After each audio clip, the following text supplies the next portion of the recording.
thing that we all do, but nobody wants to talk about. I'll give you a hint. This whole month is dedicated to it. It's masturbation. Masturbation gets a bad rep, especially if you grew up in a religious household. There's guilt, shame, going blind. I don't know anything about that, but I do know that masturbation is really, really good for you. And since it's Masturbation Day, I'm gonna give you 5 really good reasons why you should start masturbating right now. Well, maybe not right now. Maybe just wait a couple minutes. It's not gonna take long, promise. It's gonna be real quick. Reason number 1, it's the safest sex you can have. Having sex with yourself means that you're not gonna get an STD and you're not gonna get pregnant. And I don't know about you, but that sounds like a winning combination to me. Reason number 2, when you have pleasure and especially orgasm, some really juicy hormones are released. And those hormones are responsible for things like your mood, for your quality of sleep, for your metabolism, for all sorts of things that keep you happy. Those hormones are dopamine, oxytocin, and endorphins. They've shown to reduce cramps, to reduce pain. There are all sorts of good things that happen from these hormones. So we want to get our bodies in a place where they are happily releasing these hormones, thus making us happy too. Reason number 3, sex begets more sex. Now, that one might sound a little bit confusing, but take it like this.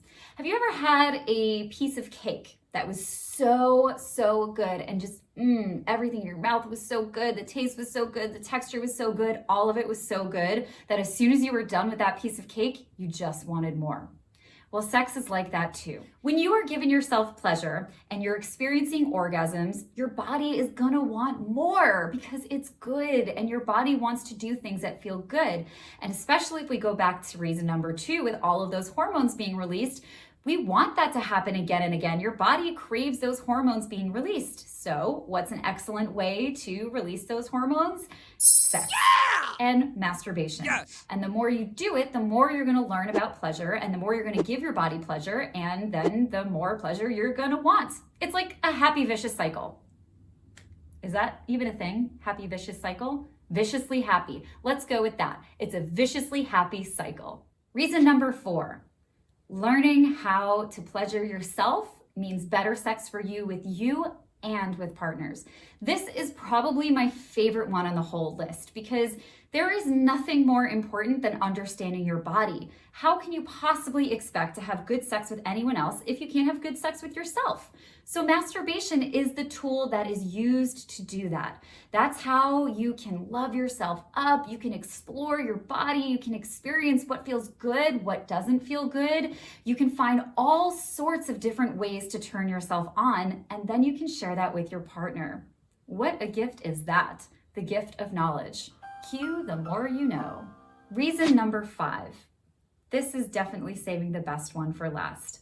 Self-love. And I know, there's so much like woo-woo stuff out there that's like, self-love this and self-love that. But honestly, it's true. When you masturbate, you're getting to know your body, you're giving yourself one of the greatest gifts in the world, which is pleasure, which then releases all of those yummy hormones that we already spoke about. There is really nothing better that you can do for yourself in your self-love journey than to really, really explore your body and to really take in all of your body, to give yourself deep pleasure. That is a form of self-love, and that comes from masturbation. So those are 5 really good reasons for you to get down with you. Happy Masturbation Day.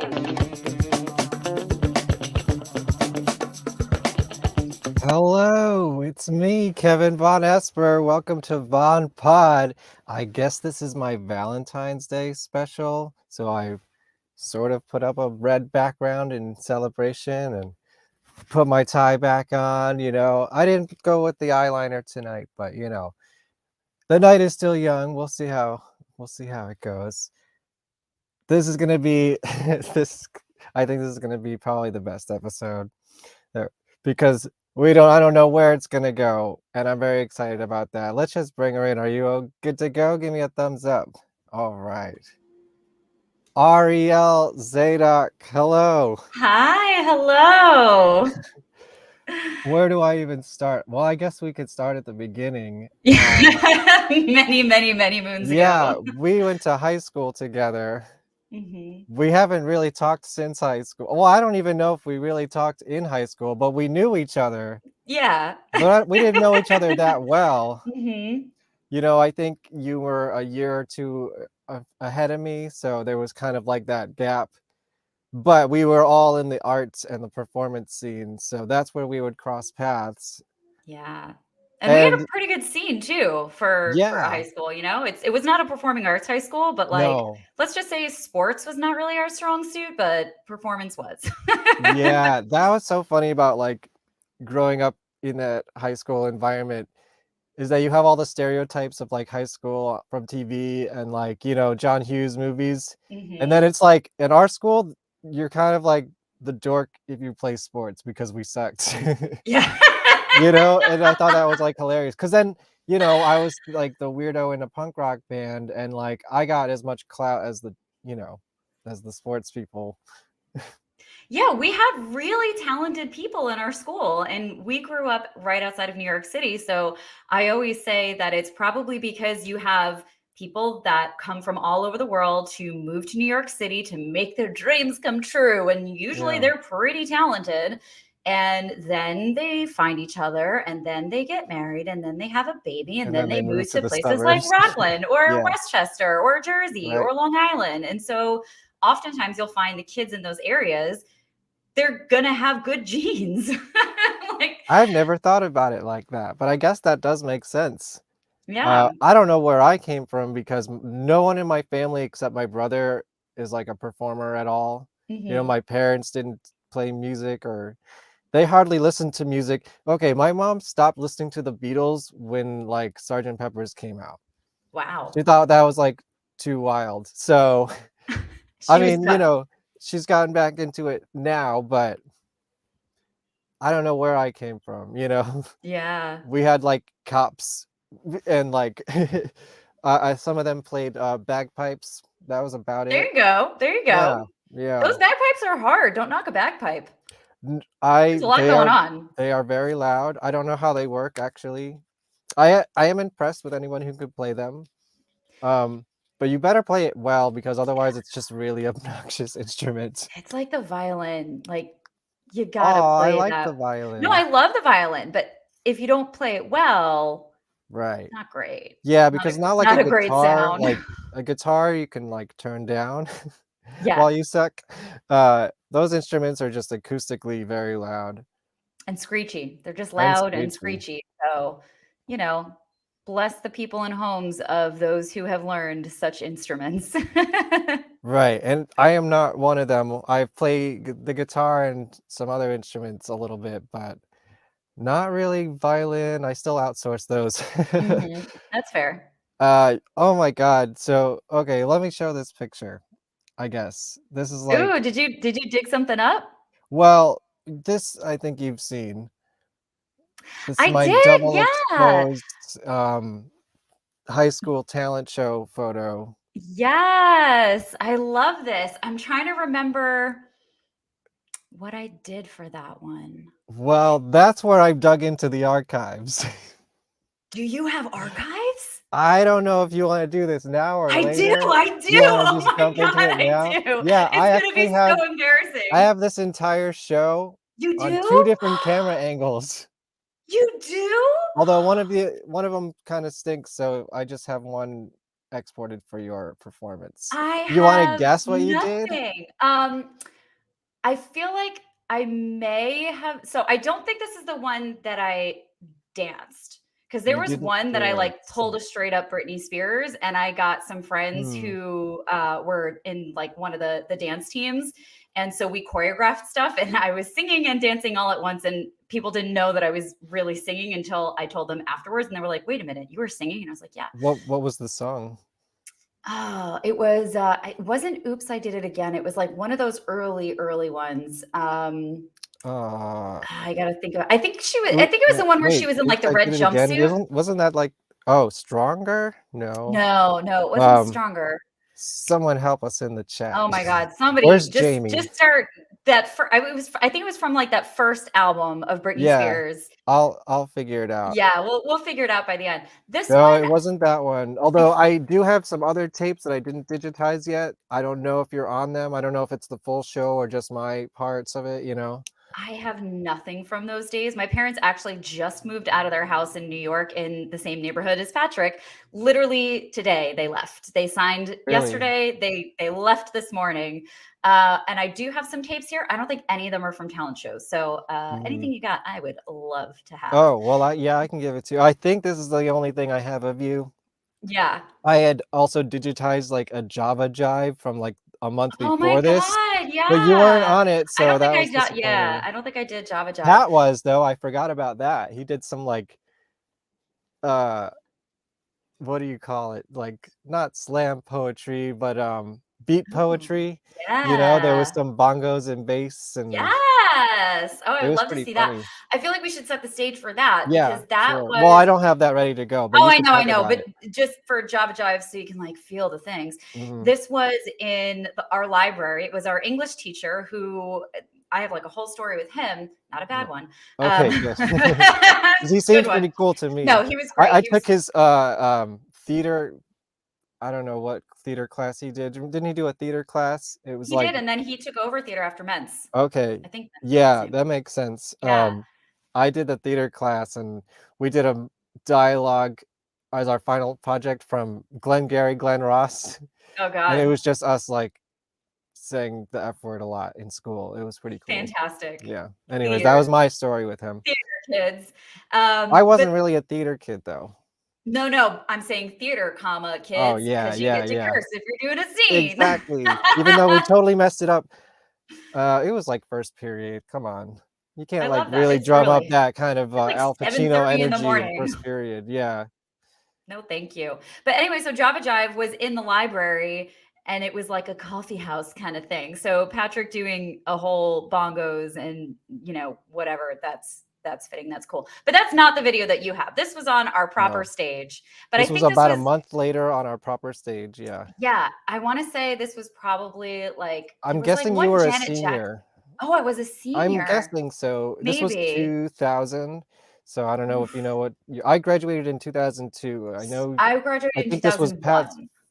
okay, so you were in between me and Pat, I guess. I think this may have been Janet Jackson. Maybe I Sing No. Again or something like that. Oh God, I don't know what Although it I is. wish I would've seen that one. No, Yeah. this one impressed me because I'm Oh, not sure. I would have liked to think I would remember this, um, because I did get into this at some point in my high school years. You did a Rent song. oh, did I do this with Erin? It was with somebody else, I Yes. don't know who she Yep, I is, did this yeah. with my best friend Erin. I do remember that now. Oh my God. Yeah, you queered it I'm up a so little bit. yes! Yeah, you wanna see Ah, it? I Okay. do. Oh my God, this is so fun. Um, this is yours, yeah. Is Take Me Oh my God, Or these are Leave Me. by Arielle Zadok and Erin McCoy. It's too loud, I can't tell. oh, and we had our friend playing piano, I think. Right, Yeah, yeah. Yeah, I Lisa was Lisa impressed that there's Murray. actually a fully live performance, no Mhm. tapes. Every single day, I look down the street. I hear people say, baby, so sweet. Ever since we were seen, everybody teasing me. Boys, girls, I can't help it, baby. So be kind and don't lose your mind. Just remember that I'm your baby. Take me for what I am. What was meant to be. I don't know what's with the What's chairs. happening? If you give a I thought it damn, was gonna be part of the act, but I don't think it was. or leave Weird. me. It's weird hearing this without Take me, drums. baby, or Right. leave me. A tiger in a cage can never see the sun. This even needs her stage, baby. Let's have fun. You are what I choose. Folks would kill to fill your shoes. You love a love like you now, baby. So be mine and don't waste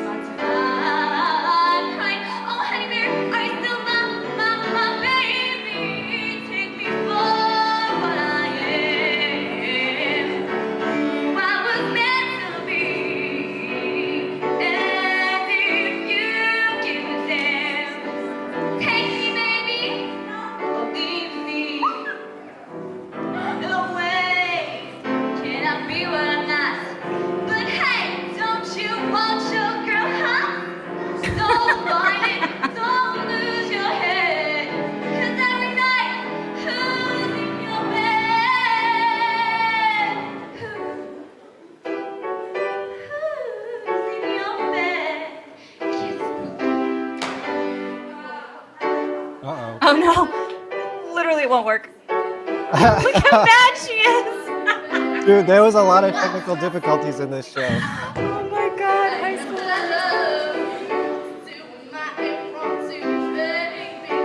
Should have just grabbed your mic. Well, she did. She did. Okay, yeah. But the camera didn't catch it. Got Oh, we got another one. Control freak. Not get over attentive. A lovable troll geek. An air attentive. That's it. Strong breaks my back. I quit unless you take me back with that. What is it about that? Can't live with them or without them. Take me for what I am. Who I was meant to be. As if you give a damn. Take me, baby. Take me, don't you believe me? Take me, baby.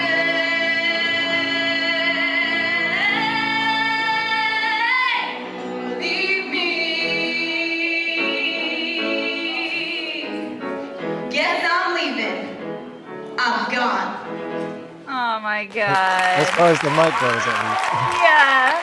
What's with the Um, chairs? Why would they just bring those chairs out? least. Yeah, I thought it was going to be part of the act. I thought so too. It's so weird. Man, that is a little awkward, have- but I guess not bad for high schoolers in 2000. Yeah, I thought I was going to embarrass you. I mean, there were some notes that were not great. I mean, it doesn't seem like you've changed that much. I don't think I have. I mean, I have, obviously, because I'm like, I could be that child's mother. But Mm, yeah, that was so fun. Erin was my best friend. So that was we actually did our first talent show together in junior high, and we Wow. sang Waterfalls. So for a substantial amount of time, we were known as the Waterfalls Girls, because that's how people knew us. They were like, "Oh, you were the Waterfalls Girls." I mean, So there are worse things to be known for. definitely worse things. I didn't hate it. I never hated being recognized because people saw me on stage. That was always super fun, and something I think that I've missed a lot in my adulthood because I haven't spent too much time on Right. stage since. So that was a lot of fun in high school because I was always on stage. But when we will find out later when you do get on stage, it's pretty bold moves. I mean, You I guess kind of that go was kind big of or go old. home, right? Yeah, I do. I think I don't know that I excel at singing or dancing or acting or anything like that. But what I do think I'm probably strong at is bringing a performance together. I'm a producer, so Mhm. I think about the whole of it and I don't want to do anything half-assed. Like, can I go up and improvise? Sure, no problem. Is that what I want to do? No, I want to rehearse something. I want to know it. I want to practice the shit out of it. I want to get Mm. it in my body. I want to hit the beats. I want to like do all the stuff because it's my job to give you something. If I'm on a stage, then I have a responsibility to entertain you. And I'm not going to take that responsibility lightly. Yeah, I had a similar feeling. Well, I was, I don't see as a musician, I guess instead of improving, we jam, right? Yeah. And I was jamming with some friends the other week, and I was like, I've got to warn you, like, I don't really jam so much. I like to like learn things and play them well, you know? So it Yeah. was a little weird. It was fine, but like that's my performer mindset too. It's like what I feel good about in a band is like we just nailed that song and it rocks and it's Totally. tight. Yeah. Though I will say I am also an improviser, Right. and when you have a good show or whether it's long form or short form is more games. So I Mhm. currently am in a kids improv show, so it's all short form games. Man, it feels real good if you guys get into a good flow in an improv scene, Sure. because improv is really hard. It's definitely a different skill set. Yeah. Yeah. I mean, I've never tried. I'm not really that kind of a stage persona. I mean, I bet you could do it. I'm sure I could get through it. Yeah, I'm not, I've never been in like an actor, Mm-hmm. I didn't do the school plays. I was always in bands, so it's kind of Yeah. like a different kind of thing. I always wanted to be Although, in a band, so. well, okay, that I did want to ask you that. First of all, do you still sing? No, not out. I mean, outside of doing the improv shows, which we do have musical, like it's musical Mhm. improv that we'll do. Right, right. So in that, I do sing, but I don't really anymore. That's something that definitely got away that I always wanted to do more of, but for one reason or another, I think working in production has always made it really difficult to commit to anything. So I never really tried for the most part. I Mhm. also, when I came out of college, I started, my first job was as a talent agent. So I kind of shut all that other stuff down. And then I started freelancing. So, um, yeah, I would love to do more singing. There is someone that I recently connected with that he started making music again. And I was like, yo, dude, I'll jam, like, whatever. I'm not, who knows where I'm at, but like, let's do it. Mhm. So yeah, maybe. Well, you Sorry. should. Yeah. You have some other friends who make music and and it's easy to like collaborate long distance these days. That's Although true. being on stage, that would be a whole different, conversation. But like what kind of band would you be in? Like what describe your band and what's the name? Yeah. Is it just your name? Uh, don't know what the name is, but I did once have an idea because my car Instagram is Babes and Classics. And Right. so I did think it would be funny to have an all girl band called Babes on Classics and have it be all covers, like classic covers, Okay, yeah, because that's a I love a concept. I pun. like a good concept. We love a good concept.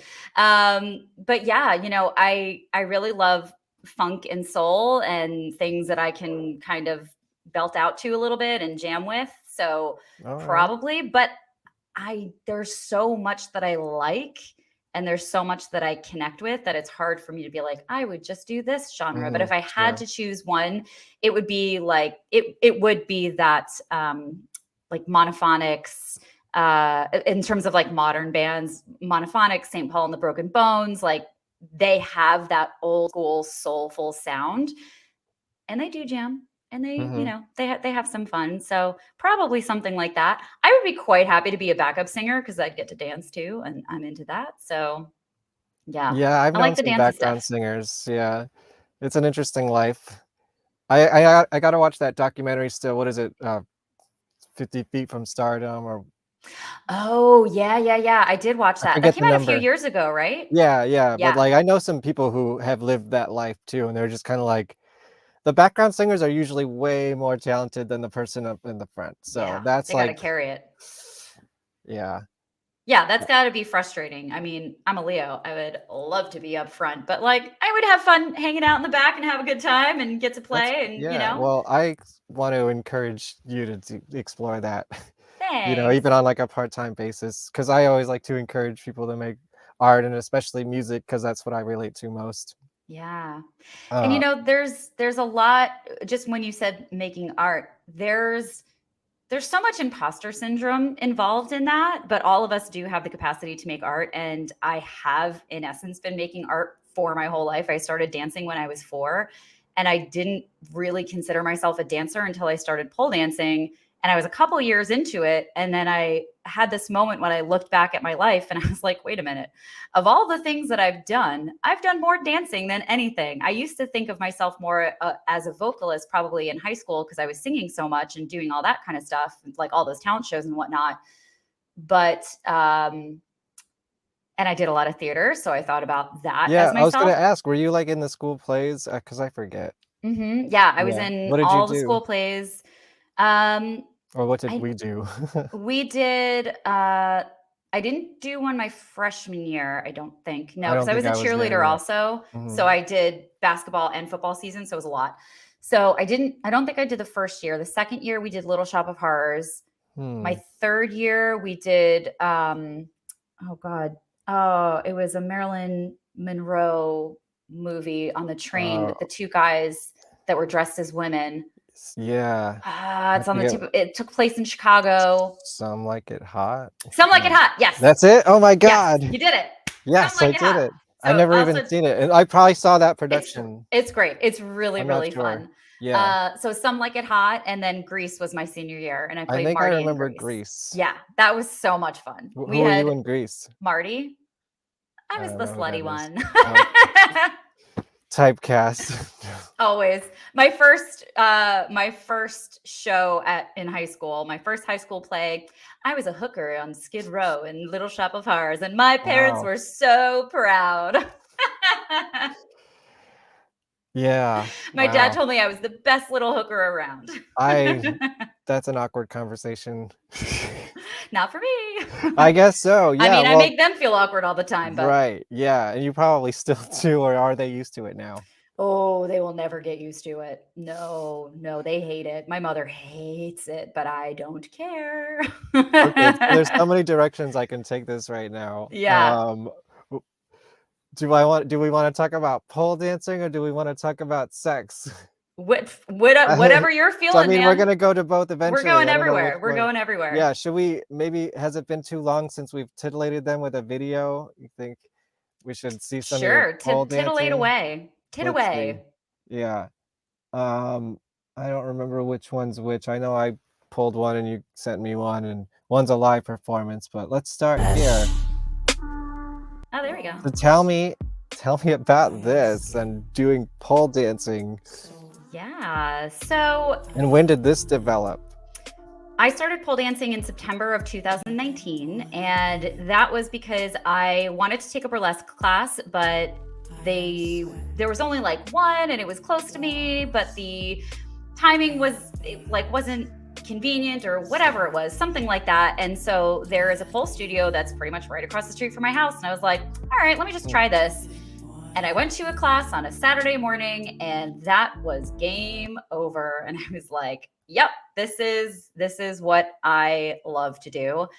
And I just pretty much dedicated myself to it since. There was my studio used to put on a huge show in Hollywood every year around this time, actually, Valentine's Day every Right. year. And I got into that show, and it was amazing. It was the first dance only audition that I had ever done, and the first dance only performance that I had ever done outside of like, I'm lying. I just said that, but that's not true because I've been dancing since I was 4. So the first dance audition, like only, because Right. the other things that I had auditioned for were all plays. So I had to do dancing, singing, and acting. It was like a triathlon of performing arts. That's pretty much what auditioning for a musical is. It's a triathlon of performing arts.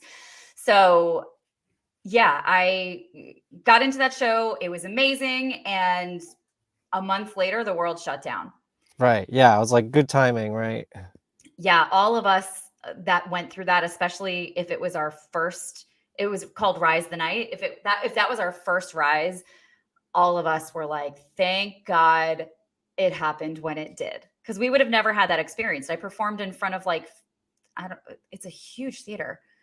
I don't even know how big that theater is, but it's the Avalon in Hollywood. So it's pretty big. I mean, we had an entire floor, and then there were like tiers above it as well. So it was a huge production, huge poles, some of the best pole dancers in the world. So it's just such an extraordinary experience. Is that the video you sent me, or is that from a different No, that's one? from Okay. my first performance back. So that was the second video that I have is from Comedy Pole Show, which is an excellent show. And if you are in Los Angeles, they are having one on February 11th, not tomorrow, on this Saturday at the Virgil. Are you gonna? I'm not performing in it, no. Are you But gonna it's be a there? great show. It's stand-up comedy and pole dancers. It's I think fantastic. we have a show like that in New York at Drum. I don't know if you know that venue. It's called Stick a Pole in it. Stick a pole in it. Yep, I do know that. I saw it on a sign outside the venue because I work there sometimes, and I was just talking to someone, and they were like, "I wonder what that is," and I'm like, "I bet you that's pole dancing and comedy." Yep. And I was just throwing it out there, and I was totally right. It was totally Yeah. that. Yeah, next time I come home, I want to check it out. I hope it's on when I'm there. Yeah, I'm not sure how often they do it. Maybe once a month. I don't know. I've never actually been to it, but You should go check it out. yeah. Well, I moved. It's harder. It's a little harder to get me in the city because I now moved back to Rockland since the Yeah. pandemic. But Yeah, I can drive into the city. I should check it out sometimes. I Yeah, think why I not know make a some night out people of who it? perform in it, you know. Fun. Yeah, it's a good time. So the second video, when we get to that, is going to be at Comedy Pole Show. But that was my first performance back. Should we do it? Let's Sure, do we're it. talking about it. Why not? So this was your first show. How did it feel like? It was, Is this way different than performing in other mediums or? yeah. I mean, this was one of the best feeling performances that I can remember, maybe even of my life, because it was just so good to be back on a stage. And this was my first solo dance performance ever. I don't think I've ever, like, I may have had solo pieces, but I don't think I've ever done an entire performance by myself. So choreographed it, performed by myself, all of it. So that was great. Being on stage was great. I had a lot of friends in the audience. It was just like, it was so good. It was so good. And I was the last dancer of the night too, which is Oh, wow. fun. Closing I got the to show on your first time? yeah, I didn't close the show because we do end with comedians. Right. But I was the last dancer, and it was so fun. It just felt so fucking good. I mean, you think some people would choke at on this position, you know. You kind of embraced it. Oh my God, yeah. You were the opposite. Yeah, there's definitely something that happens when I get on a stage. Like, yeah, I can attest to that. Yeah, right. And so that big pole show. So there are two mechanisms on a pole. You can either have it static, which means that it's not turning anywhere, or you can have it spinning, which means that it does turn. Poles can change. There's like a quick release on it where you like pick it up, shift it, and put it down. Gotcha. In that performance that we did, which was my first pole performance, my pole didn't switch, but the music keeps going. There are two other dancers with me on the stage. Like, you got to just go with it. And so I didn't even think twice. And again, I am an improviser. So my brain is like, okay, you're taking too long. Let's just get up and let's just move on. You know what you need to do to buy your time. You know when to hit the mark. So just do some shit, figure it out, and you'll catch back up when it's time to catch back up. And that was actually a really great moment for me, even though it was like, this sucks that my thing is broken and I didn't get to do the thing that I'm supposed to do. But nobody knew what was going on. It's like playing an original song and messing it up. Like, nobody knows the song, so yeah, as long as you make it look cool. We worry so much when you're up there and when you're getting ready. At the end of the day, just keep moving. Yeah. Just keep moving. That's all it is. Just keep moving. And something that a lot of performers do, especially new performers, when friends come and see them, they come and see them after the show and they're like, oh my God, you're amazing. And they will then just say, yeah, you know, I didn't hit this, or this part sucked, or blah, blah, blah. And the reality is, you're only taking away from that experience from those people. Right. So like, keep that shit to yourself. They're drunk. They had fun. They danced. They don't know. They had a great time. Like, they don't want to hear how you messed up, because then you are taking this experience that they had a great time. They loved it. Now you are taking away from that experience that they loved, and you are tarnishing that memory of their experience. So why? Yeah. There's no real reason to do that, because they don't know the difference. They had a great time. So, you know, to all the performers out there, leave it to yourself. Talk to fellow performers who were not there to enjoy the show, and you can talk through that stuff, because you do need an outlet, and it's important to like review and go over that stuff. But don't do it to your audience that just paid money to go see you or just had a great time coming to see you. They don't need that. And you don't need that. She's full of wisdom. My goodness. See, that's like a whole nother video you could make right there. You know? Yeah. Let's see. Let's pivot back to, okay, what happened after high school? Where did you go to school? How did you get into production? So you're kind of on a similar path that I would have wanted to go to in terms of me being like a professional video editor and like, you know, audio engineer, and that I didn't really make a career move in this direction. But when I went to college, I wrote a 90-page thesis about different eras of feminist views on pornography. Cool. So I thought maybe I would, you know, get a job somewhere in that realm. And you kind of took both of those roads. So Yeah. how did that happen? When I graduated high school, I went to SUNY Oneonta. I thought that I was going to be a teacher because circling back to that English teacher, Tim, what was his last name? Tim. Weird that I know his first name and not his last name. Oh man, that's gonna bother me. Tim with the glasses. Yeah. Anyway, Tim, teacher Tim. Probably best if we just leave it at Tim. Just leave it as teacher Tim. Teacher Tim. He taught the English class. And as I mentioned, he also took over theater. And one of the kids one day asked him, if you love theater so much, why are you teaching English? What's the deal with that, Oof, homie? what a burn. What a burn, right? But he had quite the response. And he said, well, the curriculum is my script. I get to stand right here on a stage every day and you're my audience. So maybe you should ask yourself that because I get to perform every single day. And I was like, wow, that's good. Good answer, buddy. I was like, that sounds stable. Sure, let's do that. That sounds cool. Plus and then I can like run a theater program. Yeah. Yeah. And consistency. Yeah, all of that stuff. Not that teachers make money, but you know. Right, I was gonna say. To my high school self, I was like, this is a good idea. So I Mhm. went to school thinking that I was going to be a teacher. And within the first 2 weeks, actually on September 11th is when I changed majors, that September 11th. See, I was senior year of high school on the second floor in writer's workshop when that happened. Oh, wow. No, so what happened was that in one of the teaching courses, we had to do an exercise. It was a visual exercise where we had to create like a little yellow brick road and draw out your path to how you got to this school and this major. And it was one of the most powerful exercises I've ever done because when I laid it all out, I was like, wow, literally everything in here has to do with performing. Nothing in here has to do with teaching or children. I don't like kids. I still don't like kids.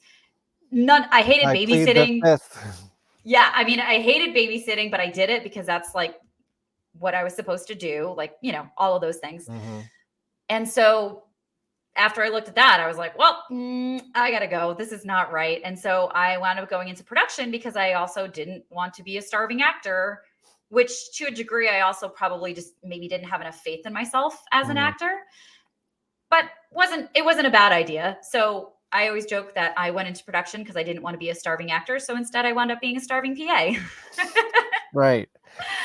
See, so that's interesting. You kind of, or I have never really worked directly in the industry. I'm always like, I'm the freelancer who works with like the independent companies on the side.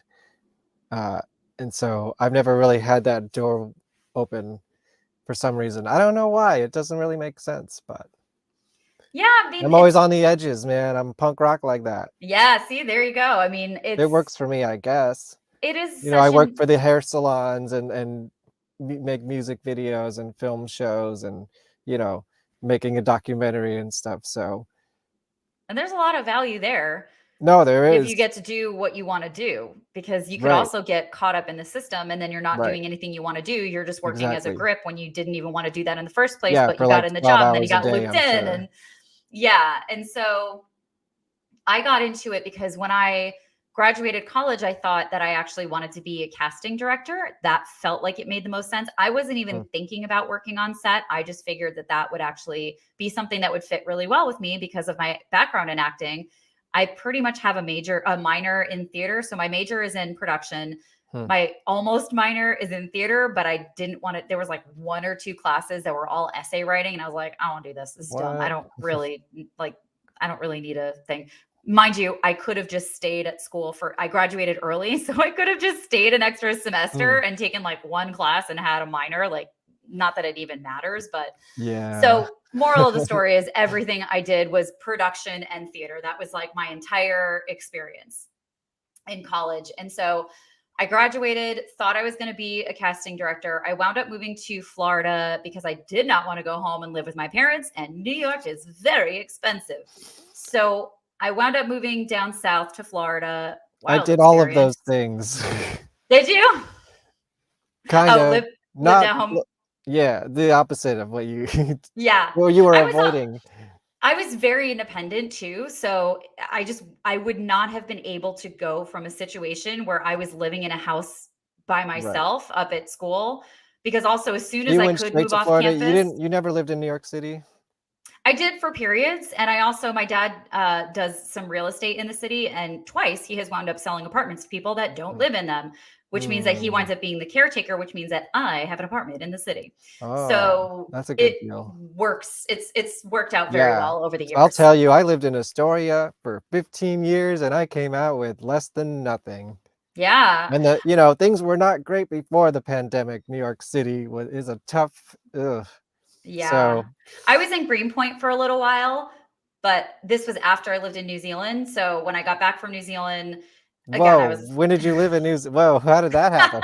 Okay, we skipped somewhere in the story here. Yeah, Yeah, yeah. We I could could skip there. How did you get to New Zealand? I had a friend with a couch. So at this point, I had been in Florida for almost 5 years, I think, freelancing. I moral of that whole story was that Florida sucks. It's a small place. There really I'll weren't probably end up there at some point. I mean, you're from New York, so it's inevitable. Right. I got Yeah. it out of the way early, so I I didn't gotta have get to to do it LA later. like you, but we'll talk Yeah. about that later.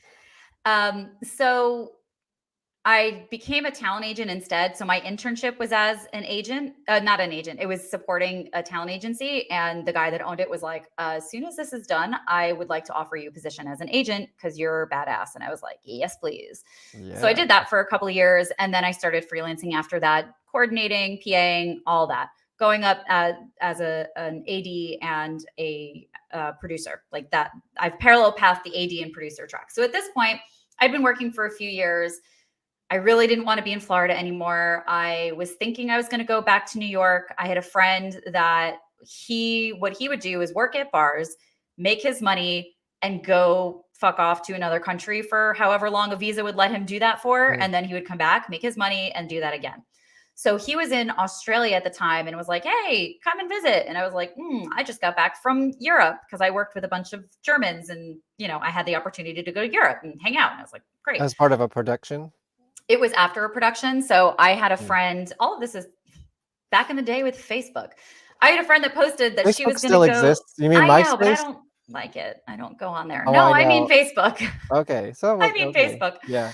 But I had a friend that posted that she was going It to is go to pretty old Italy. And I now. was like, yeah, cool. I'll do that. And then my friends who I was working with on all these German TV movies up in Poughkeepsie in upstate New York, they were like, if you're coming to Europe, you got to stay longer. Extend your trip. Come to Germany. Great. So this was after that trip where I'm like, I have no more money. I just came back from Europe. And he's like, Mhm. all right, well, I'm moving to New Zealand in March. So you should just come then. My lease was up in May. So I was like, I'm going to come and stay on your couch, bro. And he was like, yeah, cool. And I was like, no, I'm really going to do it. And he's like, yeah, no, cool. And I was like, okay, but tell your roommates because I am not bullshitting. And so it took a while because I did another round of those German TV movies. And then I did another block of commercials that had me traveling. So I was just living at hotels for a little while. They were all travel jobs. So it wasn't like I wasn't paying for any of Right, it. right. It was maybe like 4 or 6 months or something. And then I moved to New Zealand, wound up staying there for almost 4 years. And On his then couch? no. Okay. That So, couch was a damn, that's lot. really generous. I moved into a house that had, I think there were 5 dudes living there and one that was in a tent in the backyard. Okay. Maybe there were 4 dudes and I was on the couch. I just know that I was on the couch. There was a bunch of dudes living there and Reefy was on the couch. I mean, he was he was outside in a tent. I think I was there for like 2 or 3 weeks. We also traveled for a few weeks. So, I was there for however long I was there. And then I hopscotched. Collectively, I think I moved like 7 times was it in 1 Jeez. year or in all of the years? I don't know. I was like always moving in New Zealand. So, very But nomadic. within New Zealand. Yeah. Yeah. Okay. Usually within like What's when I New lived in Zealand Wanaka, like? what was what? What's New Zealand like? Oh, it was amazing. It's really beautiful, really secluded.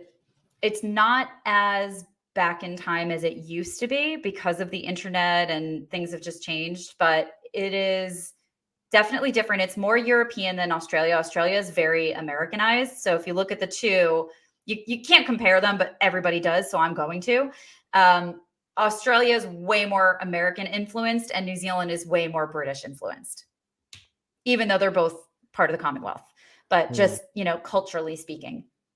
Um, Were you it, doing it jobs over there as I well? was, Okay. yeah. So the first year I lived in Wanaka. It's a very small lake town, really beautiful, really secluded. We don't even have like street lights, like red light, green light street lights, like obviously street lights to see. Um, I worked at a restaurant there. I traveled back here for work a couple of times. And then when I knew I was going to stay, it was like, all right, I'm going up to Auckland because homegirl's got to get back to work. I'm bored. Mm-hmm. This is like not enough for me. Even though I loved it, it was really beautiful, but it was just like, can't do it. It was too small. So it was good to go up to Auckland and get to work and then be able to go down and visit all my friends, which I have Wow, not what an been. adventure. Yeah, I haven't been back since I moved. And I came back in 2014. So I've been back for almost 10 years now. So And did you go straight to LA? no, I lived in New York for a few months. And then before the winter hit, I was like, deuces. And I Yeah, the went winter back. sucks. Yeah, I just didn't want to do that again. We There haven't was gotten no much snow reason. this year. That's a good thing. Yeah, Knock on wood. knock on something. Who Yeah. knows? Global warming, man. Like it's so I fucked. know, it's so crazy. But it was like feels like -23 the other day. So Oof. yeah. I always say if you don't believe that global warming is real, just talk to a New Yorker who grew up in the 90s or 80s because it Yeah. is different. Dude, before I moved to Rockland, I lived upstate in like near Ithaca. Wow. And I remember one time the snow was like maybe this far above our cars. Like Wow. like you couldn't open the door because it was like above Just the door. buried. It was nuts. Yeah, that only happened like once. But yeah. Oh, that's another reason I got to get out of here. Snow is very pretty if you're looking at it from a window in a very nicely temperature room, And if you inside. don't have to And go then anywhere. yeah, and then if you have to drive, it's the worst thing in the world. Yeah. I remember once I was going between Oneonta and Albany. I think I was leaving Albany going back to Oneonta. My boyfriend at the time lived in Albany and my job was in Albany. So I used to just go back and forth every weekend. And I was leaving Albany and it wasn't snowing, but it was slushy out. And I had Mm, my little Honda Civic, my little runaround car. That thing was fun. Uh, but it proceeded to spin across, I think it was 4 lanes. And I remember there was an wow. 18-wheeler coming that was like coming fast. And I was going slow, spinning around. And then I went through the median and the nose of my car was like inches away from the other side of the highway. It was, and there were also these poles in the median, and somehow my car perfectly went through them. Like I had never in my life felt like somebody was watching me more than that moment Wow. because there were so many near misses. There were so many opportunities for that to just go so wrong. And it didn't. I must have been 19, 20. I don't even think I was 20 because I don't think I was still with him, or maybe like a little bit of 20. I was probably 19 or something. So Yeah. that was fun. Oof. Yeah. I don't miss that. No. No, and the more upstate you go, like the worse it gets. Like Hmm. Buffalo is cold. No, thank you. Yikes. No, thank you. So that's another thing that you're into. I can't relate to this one so much, but you are really into cars. Yeah. How did that happen? And what is Babes in Classics? Did I say that's correct, Babes and right? Classics. Yes. Yeah. Okay. So Babes and Classics is something that I started before I had my classic car, but I was like, surely I'm not the only woman who's into classic cars, whether I know about them or not. And so I started this Instagram account. I was dating somebody at the time. He grew up with cars. He This grew up in one, let's Connecticut. see. Yeah. Oh, No, that's a different all thing. my stuff. I am all over the place. Can you tell I have This is ADD? part of it, or Yeah, that's actually that is part of it, but this is something that's different. It's the Distinguished Gentleman's Drive. It happens once a year. This past year was the second one, so we're gonna do our third year this September, and that is connected to Movember. It's a fundraiser for Movember, which does research for men's mental health, suicide prevention, prostate cancer, and testicular cancer. And so I am the host of the LA Drive, which I will be doing again this year. I think it's September 26th or whatever that Sunday is the Distinguished Gentleman's Drive, but that's all through Babes in Classics. But really, I started that because I just wanted a place to put all the car stuff that I was doing. And we were going to car shows every weekend and just, going on drives all the time, which I love. And I Do you just have a wanted to. bunch of cars, I or? only have one. Okay. He still does have a bunch of cars, but I am not Mhm. dating him. Right, But right. my car, I have a 1974 MGB. I don't know what that is. It is an See, old I British. can't, yeah. It's an old British Roadster. So it's an old British convertible. It's very cute, finicky, British, wonderful. So it's Leaks a lot of oil. I don't know. I just imagine like you driving and the Benny Hill theme is like playing. Yeah. Yeah, That checks out. that's pretty much it. But it's been great. I mean, I have made so many deep friendships through that. I have met a lot of women through that. The end goal, not end goal, but like the big goal that I would like to do is a coffee table book of women in their classic cars. And of course, some of the money is going to go to sex education because I am that woman. But I might start with a calendar. So maybe I'll do that Yeah. for 2024. I'll I'm buy a thinking about it. calendar. So I can Yeah. commit to a calendar. The coffee table book, I don't know. We'll see. Yeah. And, a calendar I can commit to as well. And it's not going to cost me as much. And so that's going to be a very good. I tend to go too big with ideas because, again, I'm a producer and I've worked I on get it. big Yeah. budget projects. So when I think of something, I see the big end result where I have a budget and it's exactly how I want it to be. I see the end, Right. the full vision. It's hard for me to see the small independent vision. That is really, really difficult for me because I'm like, no, but this is the thing. What are my steps between? So that's something that I try to be considerate of. But the calendar, as far as Babes and Classics, is going to be that's like a fun, easy way to get into that. And I don't have to print them. There are definitely Right. places that I can get them through that I can just send them what the artwork is. And then when people want them, they can purchase them and Right. so on Like and so print forth. on printer order whatever. Exactly. Well, I know a model with a Mustang if I can contribute anything. Yeah. I don't know if that's a classic car. Is a Mustang a Depends classic on what car? year. Yeah, I don't know. Yeah. But It'll be all like the I'll let you Distinguished know. Gentleman's Drive. That's all pre-1980s cars. So that'll pretty much be Babes and Classics too, is pre-1980s. There are some really cool 80s cars.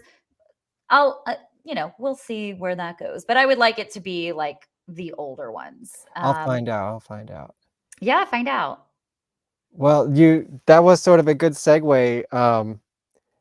How did you, and what is the whole path of this like sex educator part of your life? And is it part of your job or is it just like something else you're into independently? It is something else independently, but also going to be, it's all so connected and twisted. So Sure. first and foremost, generally speaking about sex in general, sexuality, human sexuality, I was that kid that was listening to Dr. Ruth in the dark and trying not to get caught doing it and watching Real Sex on HBO in the dark, volume super low, but loud enough that I could hear it, and just being so fascinated by all of these different people and all of these different things that they were doing. And not even like I was sitting there like turned on or anything like that. It was Yeah, a lot of truly the a people in that fascination. show are not the people that would really turn you on traditionally. No, But and it just that's why really it's goes. so real. Yeah, exactly. Actually, It's not porn I stars. won't say who it is, but I had a roommate in the past who grew up in a building in the city and watched that as a child and saw one of his building mates on the show and was like, "Oh, That's awesome. I'm not sure if it was," because he had to see them every day after that. Who But cares? I That's the know thing. it's awesome, but it's like, But oh if you shit. see people, I mean, yes, I understand that sex is a private thing, but we see people doing all sorts of activities all the time. But we're so like, I don't know what the word is that I'm looking for, appalled maybe by the idea of seeing somebody having sex. But like, you've seen them pee, so you can watch somebody pee in the corner there, but you can't watch them have sex. Like, who cares? Why? I think a lot of people are watching people have sex though. No, a lot of people are watching people have sex. Yeah. Of course, porn everywhere. Yes. But it's just in terms of what we deem acceptable and normal and what we're like, oh my God. But it's like, dude, you literally just watched your friend take a shit and you care more that you're watching them have sex. Like, who cares? Why are you? It is a And I get strange stigma or whatever you would it's call it. purity culture and Yeah. it's shame and it's all the bullshit. It's nothing that's actually real is the whole point, because Mhm. I don't care if I see my friend have sex. Like, all right, what do I care? Like, It happens. you know, Sometimes it happens. sometimes it happens, especially if you're a person that's into play parties or whatever. Mhm. Obviously, your barometer is going to be different. But think about in I college. have seen them at play parties as well. Yeah. Yeah. And think about being in college or like at sleepaway camps. Like, people were always hooking up in the same room because you had to, right? Like, you would always hear someone having sex at some point because It you did happen had to me, to. probably with someone you might know, but I won't name any names. For my sake, no. I wasn't the one having sex. Yeah. Um, Point is, we make things weird because of we do make things weird. purity culture. And yes, of course, there's plenty to be said about privacy. And some people don't want other people seeing them pee. That's cool. But you know, what we deem as so gross and grotesque and inappropriate when it's just such a natural part of life is in everybody's existence for the most part. Even if you're not having sex, it's still part of our existence. But it's that shame and purity culture and all of that that has made it this taboo and oh my God, and that's so gross. It's like, it's nothing that's gross about it. Who cares? I mean, I'm on the similar track as you. It's like I said, that thesis I did in college. I did go to a bunch of like adult shops in the city to drop off an application, and it never really went anywhere. But I'm still in, sexually tinged scenes and like kink scenes and parties Yeah. and stuff like that. So, I guess how did you turn that interest into what you do with it now, and what do you do with it now? Yeah. So again, long story. So I would say that I got all night. I know. There are no short stories with me. I'm just like, That's the I'm great all thing over about a the podcast. I know. I'm all over the place. It's probably very hard for people to keep No, track of it's this good unless they have because you ADD. segue straight into like the next thing I want to talk about, and I can just Perfect. take it from there. So it actually started with production, and it was 2012, and I was working on Spartacus, and I was the assistant director. My job was to look after all of the background. We were doing a scene in an orgy house. And so I come to work that day and they're like, hey, we're shooting an orgy. Block your extras. And You didn't know this going in, you just showed up and found out? yeah, because you don't get your sides. Like, we get Mhm. the sides the night before, but at that point, you're just looking at your call time. You're not really, Yeah. it's like, I'll look at it in the morning because I need my 4 hours of sleep pretty Yeah, much. yeah. So came to work and was like, here are like 30. I think we had like 20 or 30 people, something like that. And it was like, make them fuck. So that now would Objective. be, that now would be considered intimacy coordinating. But at the time, Right. that didn't exist. Right. So intrinsically, I just knew, okay, let me get the men in one area, the women in another area. I didn't have time to be having proper individual conversations. So I just kind of came up with my own protocol, and I had the extras casting people with me that had everybody's contracts and writers, because in everybody's contracts, they were all getting paid for different levels of nudity and simulation. So I needed to take that information. So they knew that this scene was coming up, though? They did. Okay, that's good. But nobody knew, what they were How getting. it was going to happen, yeah. Yeah. And so I had the background people with me, and I had a room full of mostly naked people. And I just kind of had to very quickly, because it's not like I had a lot of time, really quickly think, what are all of the scenarios that I want to put people in? What are all the different ways? Like, what do I want to see in the frame? And now I have to go through and see who is comfortable doing what. and with whom, and then match that up to this and really talk through what they're going to be doing. And it's not like we had enough time to really go over choreography and Right. this hand's going there and that hand's going there, and really have those consent check-ins and everything that we would normally do in an intimacy coordinating process. But we Yeah, did it the seemed best a we little could. rushed for a scene like that. Very rushed. It was very rushed. And then I had to like introduce people and be like, you two are going to be doing this, and you're going to be sucking his dick, and you're going to be simulating sex, and you're they're going to like, simulate anal. You're going to "What's do a my cross character here motivation?" topless. Yeah. I mean, it's so inappropriate, but that's how it was done. There was no process. And I just remember thinking, thank God I got the job as the background AD, because there were 3 of us that were hired on as third ADs, one of them to run base camp, which is where all the trailers are, one of them for the cast, and one of them for background. This other dude got the cast, I got background. And this is what it was like for the whole season. And that day I was like, thank fucking God that it's me that has the background, because if it was anybody else, I don't know that they would have taken half as much care as I was taking. And so that really was like, God, I don't want anyone else to do this, because I You're like, don't "I'm trust the that person. like This I is am the now my person. niche." Yeah, I'm like, Yeah. I'm the person. Like, I'm so happy Like, that I it was trained my me. whole life for this moment. Yeah, I was so happy that it was me. Not because I'm amazing. Plenty of other people could have done that as well, that, maybe would have also had that. But these are things that just didn't exist. And it didn't exist until Me Too. And Mhm. that's 2016. So there were other commercials and things that I worked on in New Zealand that dealt with nudity and sex scenes. And so I kind of took that and did the best I could in terms of practices and taking care of people, working with modesty garments and working with wardrobe, and just, there's a lot that goes into it. But again, was not a job. It was just, I'm an AD and I'm in a position of power to take on this responsibility. A, because I block the scenes and I'm calling things out, but B, because I know what it is for these people to be using their bodies as art, but also go home with those bodies at night. So that was great. And then I came back here, and again, it wasn't a thing. 2016, Me Too started. There was actually, I forgot her name, and I wish I remembered it right now, but she wrote her dissertation in 2015 on intimate choreography in film and television. I think I forget the name of the dissertation, but she did her PhD on that. And that's really when the first time we really started talking about intimacy coordinating and intimacy choreography came out. Then Me Too happened. Then HBO started hiring people.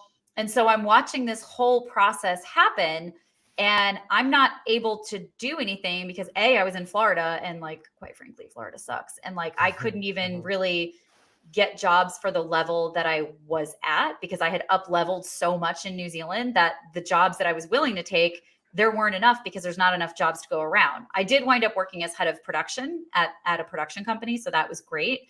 But even just getting jobs as, an AD was really hard, because there were just so few.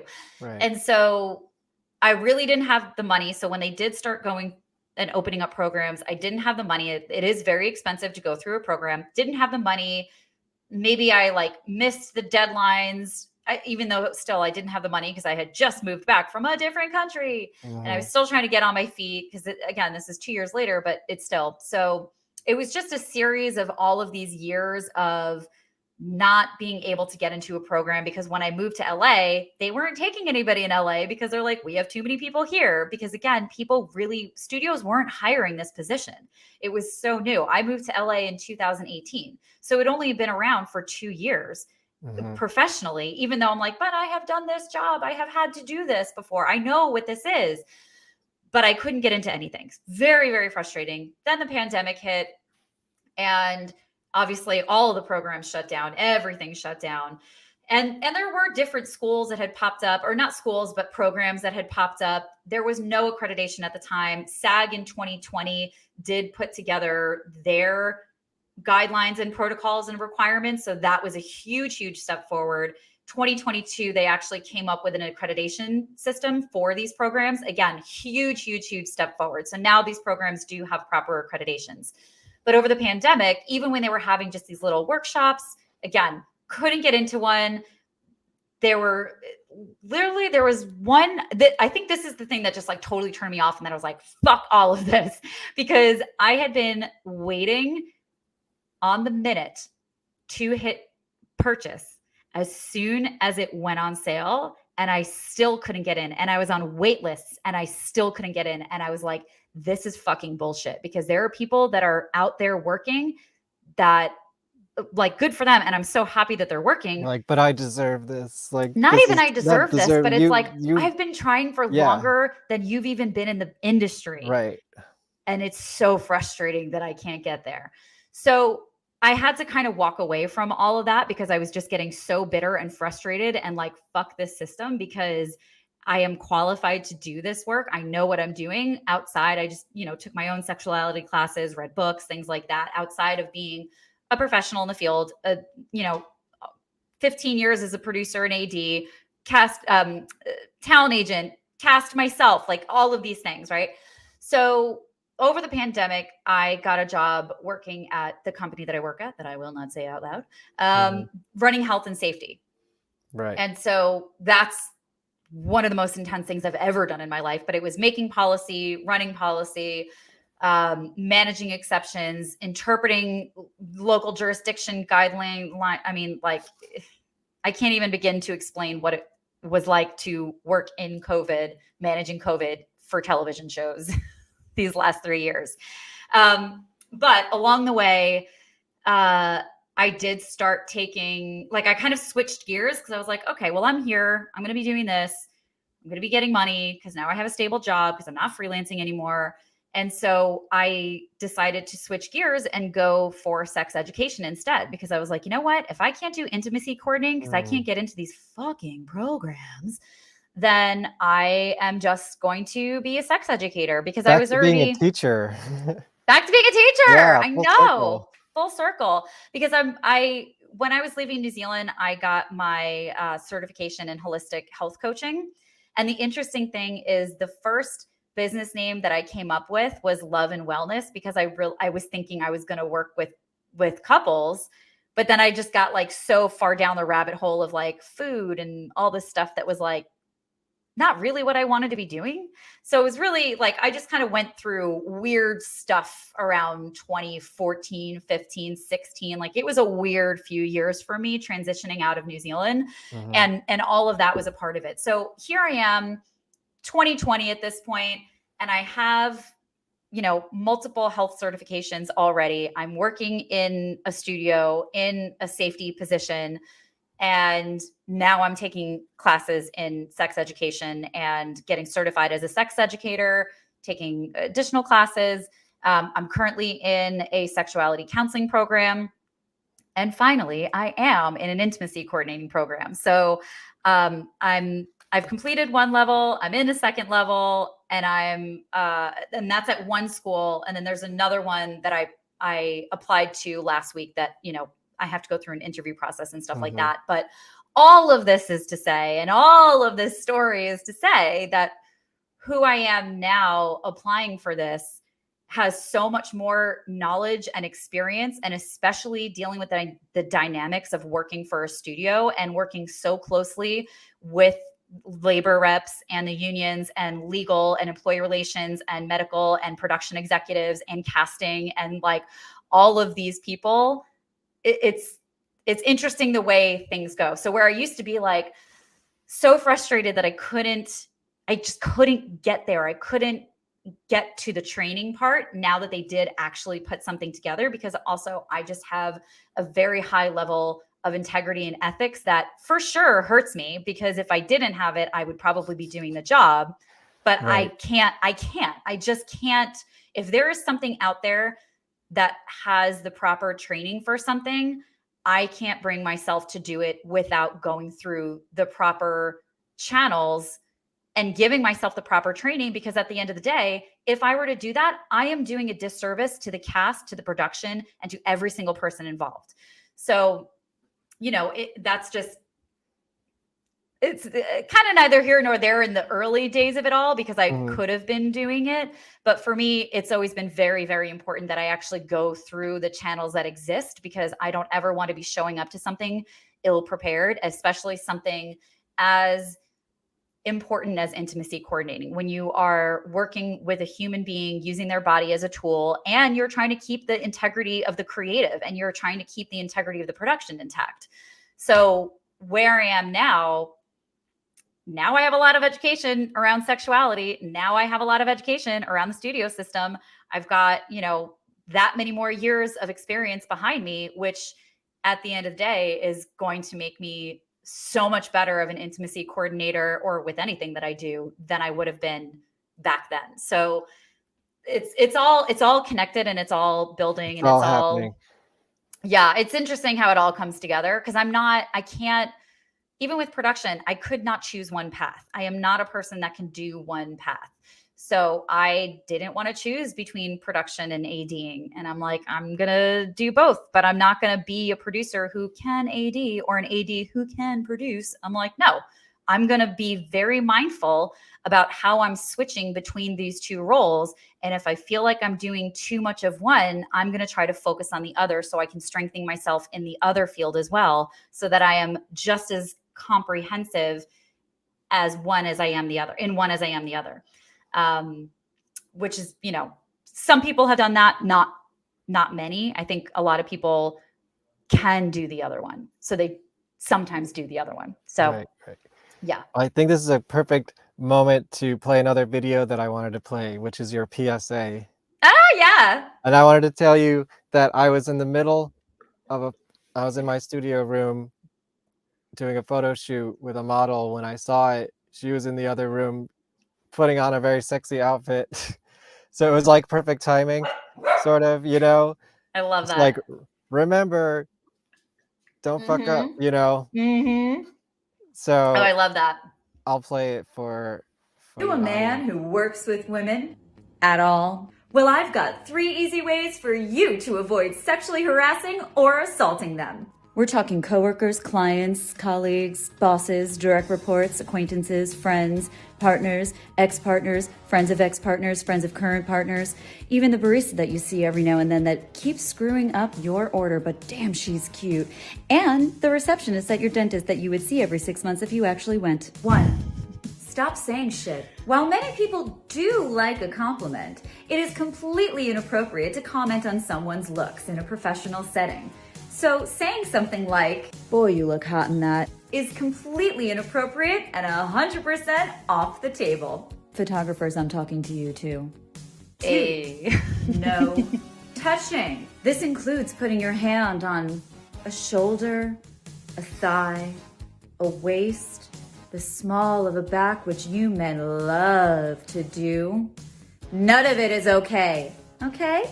Hey, does your job require you to touch people like a body worker or a massage therapist? Then for you, that means no touching of the chest, nipples, front genitals, or butt. 3. 1 ask for a date. That's it. And if you work in a project-based business, wait till the project is over. Pretty easy, huh? Keep your hands and your comments to yourself and just ask once. So I have so many, there's so many directions I can take this. First of all, has this gone viral? Because it should go viral, right? It has not, but if anybody wants to share it, please share do. Go to the Instagram or I don't know. Are you on Yeah, TikTok? it's on Do you Instagram. do all the TikToks Oh, I too? do have it on TikTok. Yeah, I think I do. Go find it, share it. Why do you not have your own show? I would love my own show. So You should have your own show. I feel like you have like the perfect personality. You have this image, you know what you're talking about. Well, I guess it's a good time to tell you that I am going to start a show again. It's Oh, right, called, because you did have a podcast. I did yeah, listen to that. and it is still, so that podcast is still online. You can find it if you look Right. up a show about sex. It's a simple name right now. I am going to be changing it. Was that a pandemic project sort of thing? It started in 2018, it used to be called, I think it was Okay. 2018. It used to be called the Unplugged Creative. And I would interview different creatives about the shit that we go Right. through to do what we love. Right. Not like I was never really interested in the success stories or like manifesting. Nah, man, like let's talk about the real stuff because I am far more interested in what's real Mhm. than what's inspirational or what you think is inspirational. Because inspiration truly comes from like, oh, wow, that person got through some shit. And also, I think it's really important, especially as creatives, that we share the experience of how difficult it is, at how lonely it is, at how isolating it is, at how painful it is. So that was really the purpose of doing the Unplugged Creative. And I did start it back up again for a little bit in the pandemic. I did a few like pandemic episodes. I think I did like 4 or 5. I was so Mhm. obsessive about editing and I Mm. would like take out the Dude, ums and the ha's and the likes and mm, like, oh my that's God. why I just started doing this live streaming stuff because Yeah, I'm an editor, and, like, when I used to do a show that I produced, like a web TV show, anytime I started doing a project like that, it was just way too much work because 'cause for I'm sure. such a post-production, person. Yeah. So this, I'm like, "You know what? You do it live, and then you don't really have to you can clip it out later and everything, but you don't have to think about it, like, there's no post-production, the technology is there." Like, when I was doing this stuff in, like, 2009, you couldn't just stream like this. No. So, it was like, "You know what? That's what I'm gonna start doing." Yeah. No, I love it. And that is exactly what it is. So I did bring it back in the pandemic and then I was like, this is too much. I'm doing too much. And also I think I also got the job and I couldn't do it. And then after I finished my sex education certification, then I was like, I do want to bring it back, but I'm going to make it really easy and I'm just going to talk about things as I can. And it's just going to be like, I don't know, maybe like 15 minutes some days. It's just going to be me talking into a microphone. Mhm. I hate doing that. It was not fun for me to talk to myself. I don't like Yeah, I talking don't to like doing myself. solo episodes. I'm like, I lose the No. energy. I need that balance of, like, exchange. Yeah, yeah. And so I stopped doing that after like a few episodes. I tend to start and stop things, but it's also I used to beat myself up over it, but then I'm like, no, you actually you're trying different things and that says a lot I'm and you're not similar. forcing anything. And that says a lot too. I'm not interested in forcing anything. I will Mhm. try things, but I'm not going to force it Right. if it doesn't feel right. So where I've gotten to is I love talking to people. I miss interviewing people. And so I do want to bring it back and it's going to be called Birds and Bees Don't Fuck. And it's going to really just be about how the sex education systems have failed us all. So I just Mm. want to talk to different entertainers and sex educators about their experience with sex education and how they learned about stuff. Mm. And every episode Dan I'm Savage. yeah. And every episode, I'm going to pull out some sort of a sex fact or something going on and just do like a little hot take and see That's if fun, they know yeah, what it is. So, yeah, I mean, I want to have a lot of comedians on because comedy, as of you could course. tell, is my thing, and I really love And I they're love good at edu. podcasting. Thanks. It's like it's kinda like they probably They do that as about as much as they do yeah actual stand-up now. yeah absolutely, and it's I miss talking to people. People have so much to share. It's a shared experience. People don't really get to talk about sex that much, especially people that aren't in the sex world. And I Right. I do want to have people on that are sexuality professionals of like that run the gamut because I think that's very Maybe interesting. you could have you, a sex professional, and a comedian, like, Yeah, 3 panels. of you on round table. Yeah. We'll do that at some point for sure. That's a lot of work, but um yeah, so that will be coming back. I Nice. almost changed the name of it today just so that I could be like, just look that up. But right now it's called We didn't a set this up. This wasn't a planned announcement, no, it everybody. wasn't. Yeah, I this was I organic. considered it and then it's funny because I don't know, maybe like halfway through we were talking about something else and I was like, oh yeah, it's not even going to come up. Like it's Oh, not it's coming like up. It's happening. here we It are. happened. Oh, Here no, we of are. course. So, uh, if you want to look it up now to get any of the old episodes, just look up a show about sex. It'll be a picture of me on there with my brown hair still, but yeah, it's you can follow along on that. And then when I launch the new one, it'll be Birds and Bees Don't Fuck because I just think that's fucking Is hilarious. is that gonna, like, be hard to promote with the algorithm? For sure. Okay. I don't give a shit. You're up for that challenge. I don't give a fuck, man. I'm going to be banned anyway because I'm talking about sex. So, Right. really, Yeah. I would rather just do something that I think is funny because at the end of the day, I'm doing something because I enjoy doing it, Yeah. not because I'm trying to build something like who people are going to find it and connect to it. And it's all going to come from referrals and grow from there because that's the reality of it anyway. I'm not going to pay for advertising. I'm not going to be trying to like do this and that and the other thing. It's literally going to be, hey, you know me. You think this is going to be interesting, or you know this person who's going to be on. You think this is going to be interesting. You are going to tune in.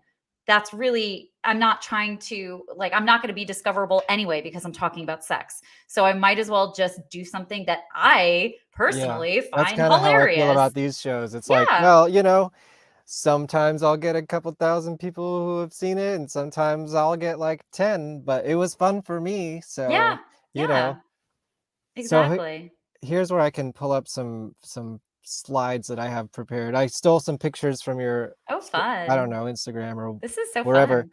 Oh, good. I'm glad you're having fun. I am. Because this will help pose the question like, can you be sexy and professional? Where's the balance in that? Ah, And is the next generation not even going to care about it because everyone has an OnlyFans now? You know? yeah. First And of all, like, I love this photo and I feel like I'm seeing it in a new yeah, and way you right could now. also tell me what's going on in any of these photos if they evoke any memories. Yeah.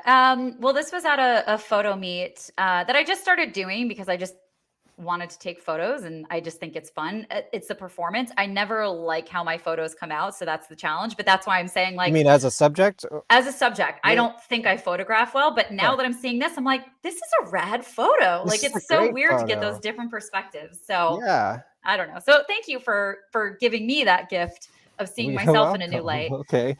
But I love the question that you ask because for the longest time, I didn't think I could.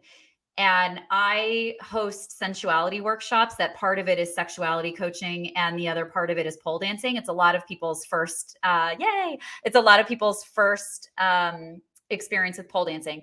And I always open up by introducing myself. And part of my introduction is how I've worked in a male dominated field for almost 20 years. And for the Mhm. majority of that time, I'm aware of what I look like. You can see on the screen what I look like. Not that I show up to work like that, but Right, I right. know You mean where you I don't wear the sit. snake to work? No, not usually, Yeah. but I know where I sit in the culture. So being a woman on set, first when I was coming up and I was not in a position of power, it was like, ooh, look like a boy. Don't look pretty. Don't Mhm. stand out. Like you don't be sexy, nothing like that. Right. And then as I graduated into being a woman in a position of power, it was like, you have to be taken seriously. You can't have these dudes looking at you like that, blah, blah, blah, Right. blah, blah. But as I got through, I started pole dancing, which even that was a journey in terms of how much of my body I would share online and separating Right. out different Instagram accounts and that whole journey and that It's such whole a yeah. yeah, I get it, trust me. I have like 10 different Instagrams. Yeah, no. And I mean, it makes sense because also, like, not everyone wants to see my car bullshit and not everybody Right, wants to see all of the pole dancing. right, I do shared posts, right. whatever they're Yeah, called now. same here. It's I like do that a lot, not but for it every makes account at sense. once, but like maybe 2 that are relevant to it. Yeah, Yeah. yeah. But ultimately, it was pole dancing that helped me come into my power with my sensuality. And at the end of the day, I also think having almost 20 years experience, or, at the time, maybe 15 years experience behind me, being like, oh no, I am good at my job. So, like, I am a professional, I am good at my job, but the two can coexist. And if I want to show my ass on the internet, that does not make me any less of a professional. It does not make me any less of a boss. It does not make me any less of someone who knows their shit, who can get things done in a very good way. It does not make me any less of someone who can hold space for someone else.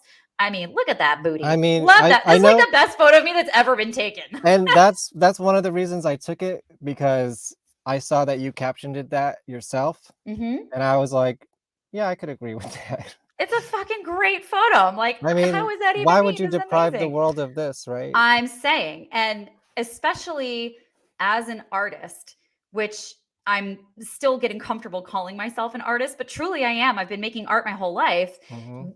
with my body. It's Right. literally been with my body. Even in that high school, you were doing a little choreography. Yeah. And so I've been making art with my body for my entire life. And I fundamentally disagree with the belief that parts of our body have to be covered in order for us to be seen as professional or valuable or any of Yeah. those things. Like I Do you think can. that's being degraded in a good way, like, the more the next generation is coming up and, like, with the technology and the smartphones and Yes. everyone's, you know, as again, I'll reference Dan Savage always says, like, everyone at a certain age is gonna have, like, a nude picture out there or Yeah. something, like, it's going to be normal. One day we're gonna have a president who's had a nude photo out, like, Sure. whatever. It's Yeah. gonna be And we shouldn't have shame around how is that. that, how do you see that, I don't know, manifesting I in think the culture and more in the industry? I think the more people show up in their power and say, I can be both, and specifically women, I mean Yeah, women. right. So let's be Mhm, very clear with that. People who identify as women, and that mhm, includes trans women.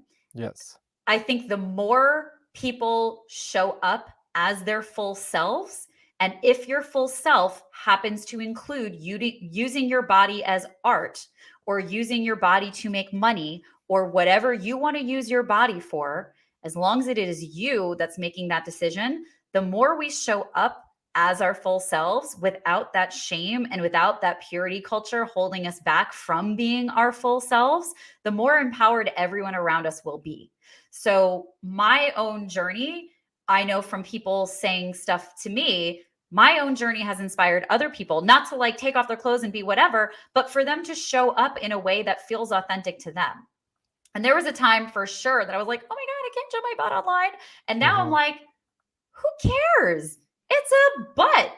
It's a mhm, part of my body. Everybody has a butt. And you know what? I like the aesthetics of this outfit. I like the aesthetics of this shape or what this move is or whatever. It is an aesthetic, it is a piece of art. I am not ashamed of any part of my body. It's my body. It's mine. It's beautiful. We may not get along always, but you have a body and they have a body and they have a body and they have a body. And guess what? I've seen all of those types of body parts because we all have them. So I don't care if you want to show yours. If that's what makes you feel good and that's what makes you show up in the world as your full self, great. Great. We don't need to shame people for that. And we don't need to see them as anything less than smart and professional. Like, listen, if you're not smart and you're not professional, I'm going to see you like that, regardless of if you take your clothes right. off. I don't care. Your body has nothing to do with your mind. So I think the more people who feel comfortable, like burlesque performers and pole performers, who show up in this way and also show up in that way, the more we're creating space for other people to do the same. Yeah, I guess that was gonna be my follow-up is I 100% agree with you, but I'm sure not everybody does. No, definitely not. Do you feel like or have you had any, like, pushback on that, ideology, or do you see that happening? No, I haven't necessarily. I mean, I'm sure that there is pushback and people are judging me and whatever, but honestly, that's their problem and Right. they're not my people. Yeah, If you totally. are in a position to hire me for something and you're not going to hire me because you saw my pole dancing videos, you're not the person I want to work for anyway. Mhm. That's my take on it. And yes, that does come from a very privileged perspective of I can afford to do that. But my perspective on work has always been like, again, from the ethics standpoint, if there's been a production that I don't want to do, like I will never work on a reality show again. Hmm. And when I first came back to this country, I was offered a job and I really considered it because I was like, I got to get back into work. I just spent a whole lot of money moving back to this damn country. And when it came down to it, I was like, I just can't do it. I just can't do it because this is not aligned. I would rather work in a restaurant, work retail, do whatever I got to do, but I'm not going to work with people or in situations that are not aligned with me. And whatever that's going to have to mean, that's what it's going to have to mean. And so, again, I recognize very much so that that does come from a privileged perspective, because not everybody has that option available to them. Not everybody can just go into retail or just go into serving, hospitality, or whatever. Not everybody has that. A lot of single moms don't have that. A lot of single dads don't have that. A lot of people struggling with addiction don't have that. A lot of people living in poverty don't have that. So I want to recognize and hold space for that experience. But for me personally, it's, I don't ever, I would rather get out of my field than be working in a situation that I can't be myself. If you don't value me as a human because I am a dancer, I don't think I value you either, babe, because I just don't need that kind of shame in my life. Quick side question. Do you regret moving back to America when you did? Yes. 'Cause that was like, Well, that was about the time when shit started getting a little yeah. weird. I don't believe in regret, because I think that Right. that is a negative emotion. We can't do anything about the past. We can't change it. So I really don't believe in regret. But I always say that if I did believe in regret, that That's would the be it. Yeah, that would be it. Yeah. Because I What could if have time to permanent come back? residency. You were like, Had I only known. how do they perceive us? Oh, we're a We're bunch of just fucking buffoons, idiots. right? Yeah. Yes. The majority, here's how the world sees Americans. And I also, my dad is from Israel, so I grew up going to Israel, for several summers when I was a kid. So I very much have outside perspectives of how people see Americans. And overwhelmingly, they either think we're a bunch of fucking idiots or they are absolutely obsessed. There is no in the middle. There's no one that's like, it's cool. Yeah, whatever. It's like, oh my God, I love America and I want to go there and I want to do these things and I love movies and I love Hollywood and I love the music and blah, blah, blah, blah, blah. Love the Yeah. culture. Or it's like, you guys are fucking dumb. What the fuck is going on over there? And we're Most of it like, is I that. don't know. I wish Most we of it had is an that. answer. Yeah. Yeah. But yeah, I mean, Americans like to think that like everyone loves us. And it's like, nah, most of the world thinks we're a I bunch of fucking imagine not assholes. so much. Yeah. To the point where a lot of people just say that they're Canadian when they travel. Right. Yeah. Or if they have two passports, like I have a British passport, you can bet your ass I'll be traveling on that one. Gotcha. All right. That was just a quick side since I was just like thinking about it.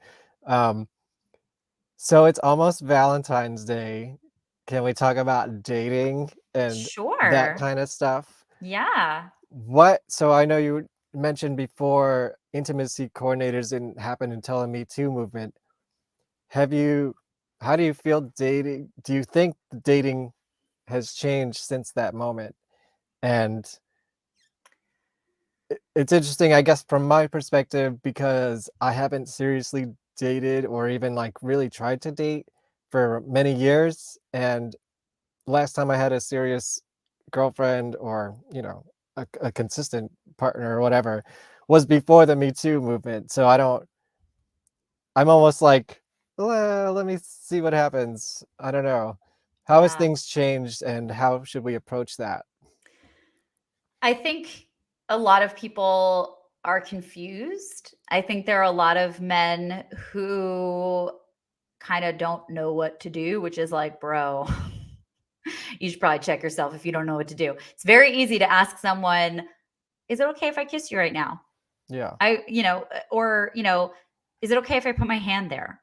Consent I mean, I is think it's all a good thing. I just want to make that for sure. 100% Yeah. clear too. Like But there I'm are a all lot of support of all of those things. Oh, yeah.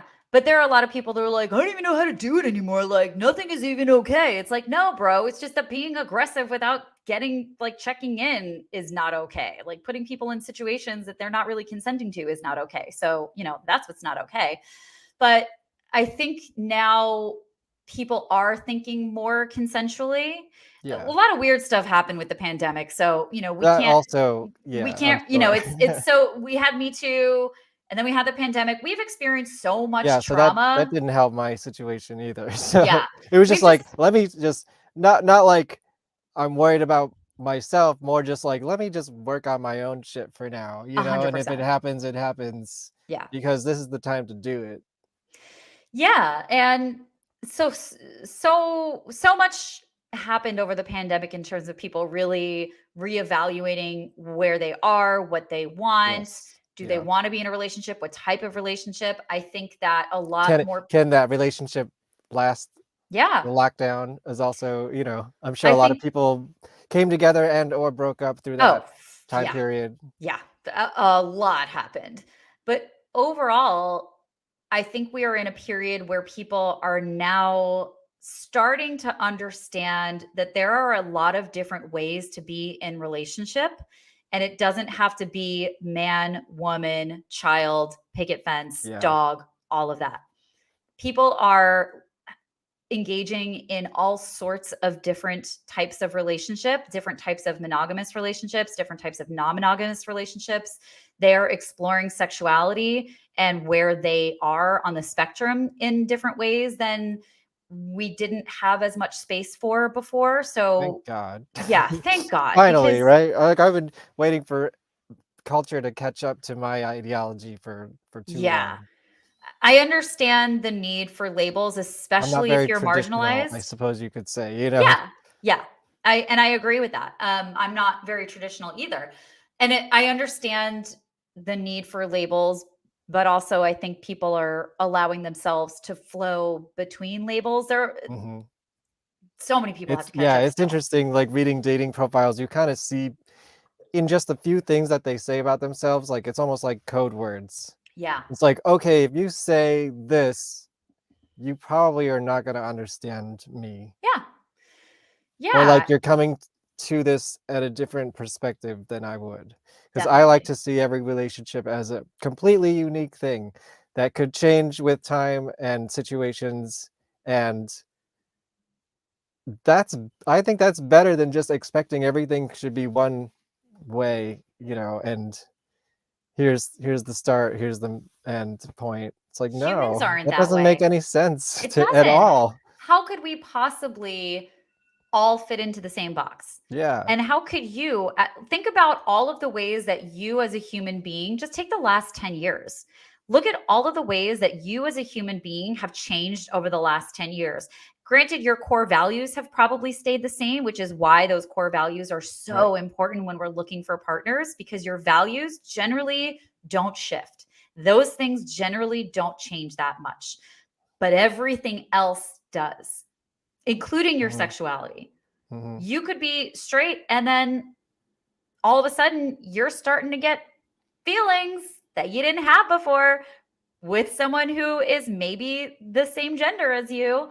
And you're like, wait a minute, but I'm straight. And it's like, well, maybe you should let yourself not be straight for a second and see what this connection is, because you are feeling aroused and attracted to this person. Maybe it's their mind, maybe it's their body, maybe it's the chemistry between you. But when you can remove the box that you're putting yourself in, what are you welcoming in? What are you allowing yourself to explore? And I think a lot of people are allowing themselves to explore. Not everybody, but I think we are seeing a lot more exploration. And I don't think that it's from Me Too. I think it is from the younger generation and how they came up and how they have grown up and their values and their whole way of being, which is more open for the most part. And it is I hope so. more Yeah, inviting and it is more like, yeah, I'm a boy who wears nail polish. yeah, Okay, who it's cares? true. Not that we didn't have boys that wore nail polish, but Mhm. they care a lot less about the bullshit.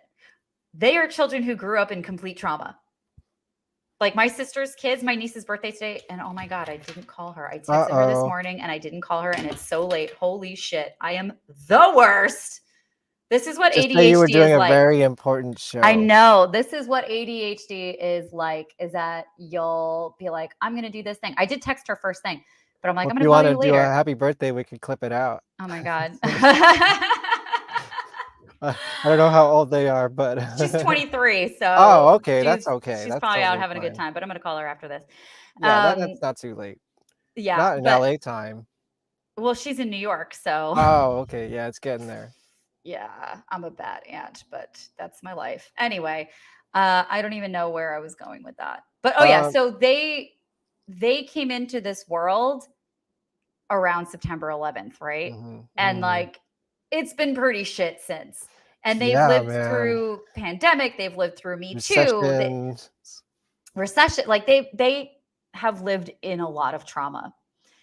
And I think that's probably what helps them let go of the things that don't really matter and focus on the things that do. Granted, this is also a generation that has a lot of anxiety and were coddled a lot because they were raised majority like they were raised by a lot of people Gen X who had parents that were stern, that were like, boys don't cry and I'll give you something to cry about, and go pick out a switch from the back, and Mhm, children should only speak when spoken to, which is how I grew up too. When my parents are older, my sister is, she's in her 50s, so I have more of that mm. experience for sure. But you see a lot of those parents Yeah, that my have, brother's in his 40s, so yeah, you see a lot of those parents that have then helicoptered those kids, I'm and now almost in they're, my 40s. Jesus. yeah, I'm turning 40 this year, so Yeah, I'm you're turning right behind me. 39 this month, Yeah. so Oh, happy birthday. oh, thank you. Um. So yeah. Anyway, Not sure if that I should celebrate it. It's just like not you that should. exciting. Yeah, but should I celebrate it by not celebrating it? Because like 40, I'll definitely do something, but 39, I believe in celebrations. it's on a I Monday. I don't do it. Why know. Yeah, not? Why not we'll see. celebrate you? We'll Who see. cares what the number is? No, I know. You're worth a celebration. Yeah, it's not really about that. I'm just bullshitting. Yeah. It's like, do I really want to plan something or not? Or I go mean, that take is a that pain in the drive ass. into the city and then not really be able to drink and drive back. Like Yeah, it's a whole to do. that's a whole lot of. Or do I just want to like sit home with order in some food and not do fucking anything? Yeah, that's That might yummy. be that's like maybe more of a late 30s vibe. Not to Listen. say I don't still go out. I go out plenty, and that's why Yeah, I but don't also we're necessarily like need in our to. late 30s, and sometimes it's just so nice to get home, stay home and I get know. takeout. Exactly. Yeah. Anyways, that was just a side tangent. I got a couple weeks to think about it. Are you Um, Pisces? I am, yeah. Nice. 27th, so Oh, very almost a leap cool. year. But Yeah. I don't know what You that says just about missed me. it. I don't know what that says about me. What does that say about me? I'm a Pisces rising. So Pisces, you're a water sign, so you're really Yeah. mutable. So that means that you probably flow in and out of things very easily, and you adapt very easily. I'm a Um, chameleon, yeah. yeah, I am like that as well. Like you can put me anywhere and I'll like figure it Totally. out. Yeah, totally. Um, they also tend to be very like fantasy oriented. So like big Hmm. dreams, and like you're like That's lost in your me. fantasies and like dream world and stuff like that. Emotional. So yeah, I love astrology memes. They are so fun and so silly Yeah. and so fun. Do you have any recommendations, anyone to follow for that? God, off the top, I would have to look on my phone to Yeah, be no honest real with you, pressure. but follow my Instagram and Yeah, you yeah. will see memes. The memes are real. Well, maybe this is a good time to promote myself a little bit. Yes. You know what you should do if you like me? You should check out my album, Welcome to My Pity Party, which is available on Bandcamp right now. Speaking of dreaming big, I'm dreaming big. I have albums 2 and 3 almost done and Wow.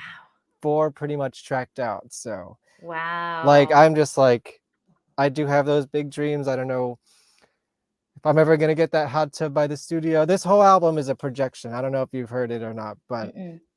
this is my vision board, and I Wow. literally, I'm like as literal as I can possibly be. You know what? Wait, let me play a 1-minute music video. It'll Yeah, be a please good do. little segue. I would love You're to still see. good? Like I know Yeah, it's I'm good. almost been 2 hours. Okay, good. Mhm. Just making sure. Um, where's I can talk hits? forever. Good. Yeah. And my stories are so all over the place that I Well, can tell them this just forever. drives the point home. Hits. Oh, fuck. Hits. I'm writing hits. Writing hits. I'm making hits, and you don't wanna miss it. Hashtag homemade and DIY. Hits all day, hits all night. Hits for you, hits for me. Hits for Patreon and hits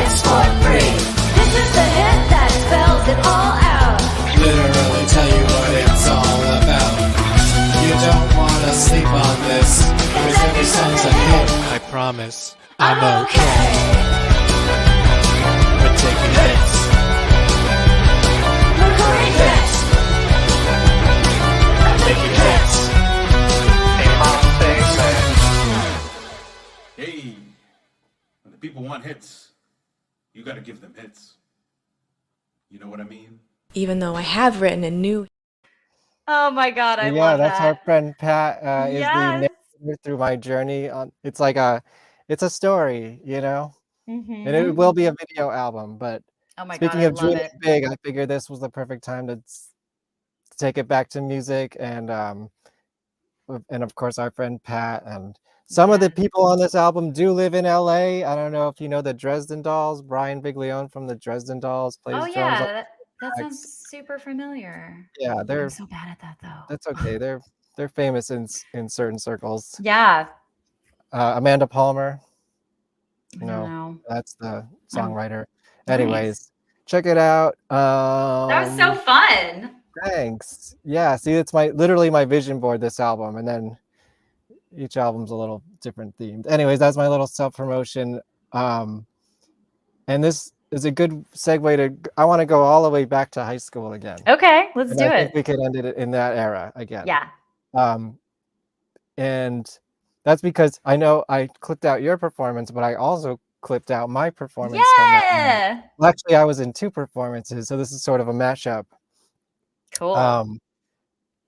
Interesting perspective of a high school musician. Oh man, we were not very good. We were not as good as we thought we were. Same. I'm Same. sure you think the same, but I want to just it's fun, so let's talk It's over so it, fun I to watch guess, Little right? Us. Let's watch Yeah. Little You. Watch Little Us. And oh my God, I'm sorry for my fashion. My hair was a mess. Oh my Oh my God, I don't know what God. I mean, it's not I've done similar things, but the other note is I'm wearing a shirt that says Haunted Garage, and that's the band I'm making a documentary about right now, so at least Cool. I am pretty fucking consistent. Yes. We love So, that. A rendition of the thong song. She had dumps like a truck, do you Ah! remember this room? Yes. truck. Music This is our room. backstage area. Yeah. That was in the men's office, wasn't it? I guess so. It was like the band room. Well, I guess. that's the band room and the chorus room. Backstage. Dr. Right. Gold. Oh yeah, those are our I love Project Mayhem. Project Mayhem. Wow. Yeah. So yeah, Wow. well, I'll That wait was your till the band, music wasn't it? starts. Yeah, that's our Yeah, band. look at our chorus robes back there. Oh yeah, that wasn't in chorus, but I that was. makes sense. I bet. Chorus. Oh, look at it. And Oh I my have God. that picture. I forgot. Oh, look at those guys. I forgot everybody's names, but His name is Sammy. Beautiful. You can catch it. You can catch it on eBay I don't for even about remember all these $40. people's names. oh my God. Why is it that every time that I'm basically getting people to do something right, Oh, And that guy didn't go to our school. that kid. So. I forget his Matt name. He was in Siegel? my grade. No, not the kid that was kissing, but the one that was in the background. I know him and I can't think of it. Who it was. Recording this? Oh my God. We're behind the stage. Yo, this is the tape of Project Mayhem. Yeah. The heaviest, most rockiest group I out remember there. that kid. Yo, I gotta pause and say that I actually ran into him recently. Wait, this And- one or the other one? The other one who was just talking, who was Yeah. doing the stage crew, and Yeah. I clipped a part out that he says stage crew for life, and Yeah. I ran into him recently in because I'm back in Rockland. I don't know if Yeah. you know that I live here again now, and he is still doing stage crew jobs. Yeah. So I saw him doing sound for a show that I was part of my job. So he's also consistent. And this guy who was our drummer at the time, Spencer, actually became Spencer, a that's what it professional is. drummer. He is. Yeah, he became like a professional jazz drummer. And Oh, I think he still plays in New York City. I think he has like a jazz band that he leads, and I really should go see I him and just love surprise that. him. Yes, you should. Anyways, I just wanted to note Minutes that. before the show, I what do you love say? I love that. Hells yeah, man, we're gonna rock this. Who's singing? Hi. I'm not sure. Oh my God. This is so Our next fun. group needs no B-Joy. introduction. B-Joy Oh, yeah, Guha. that's right. That's his name. Yep.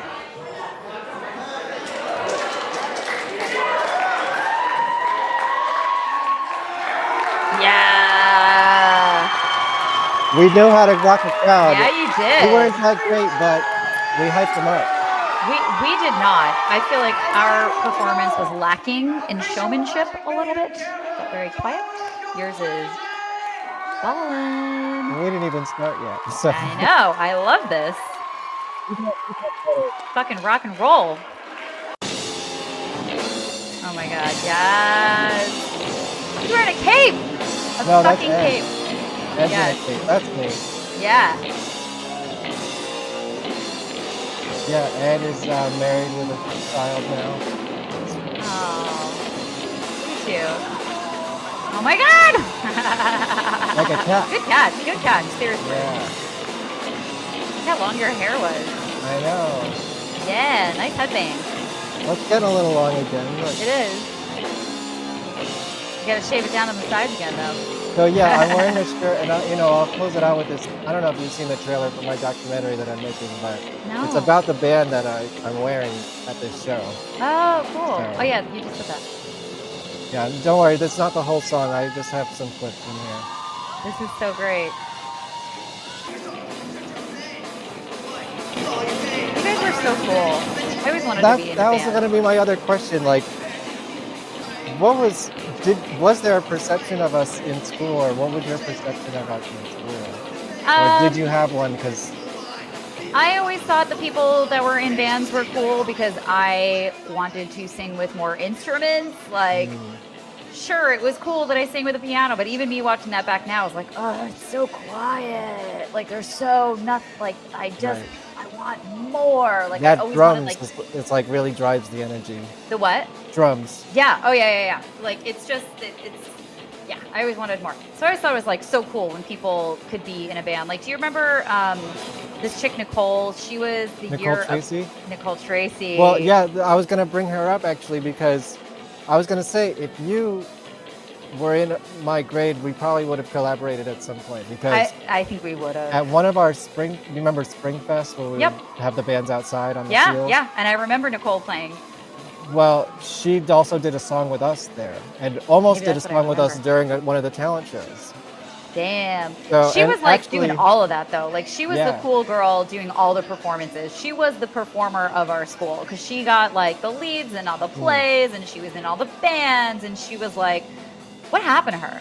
I have no idea. I should find her and put her on this show. You should. You because absolutely she actually should. did sing with us, just for like a song. Yeah.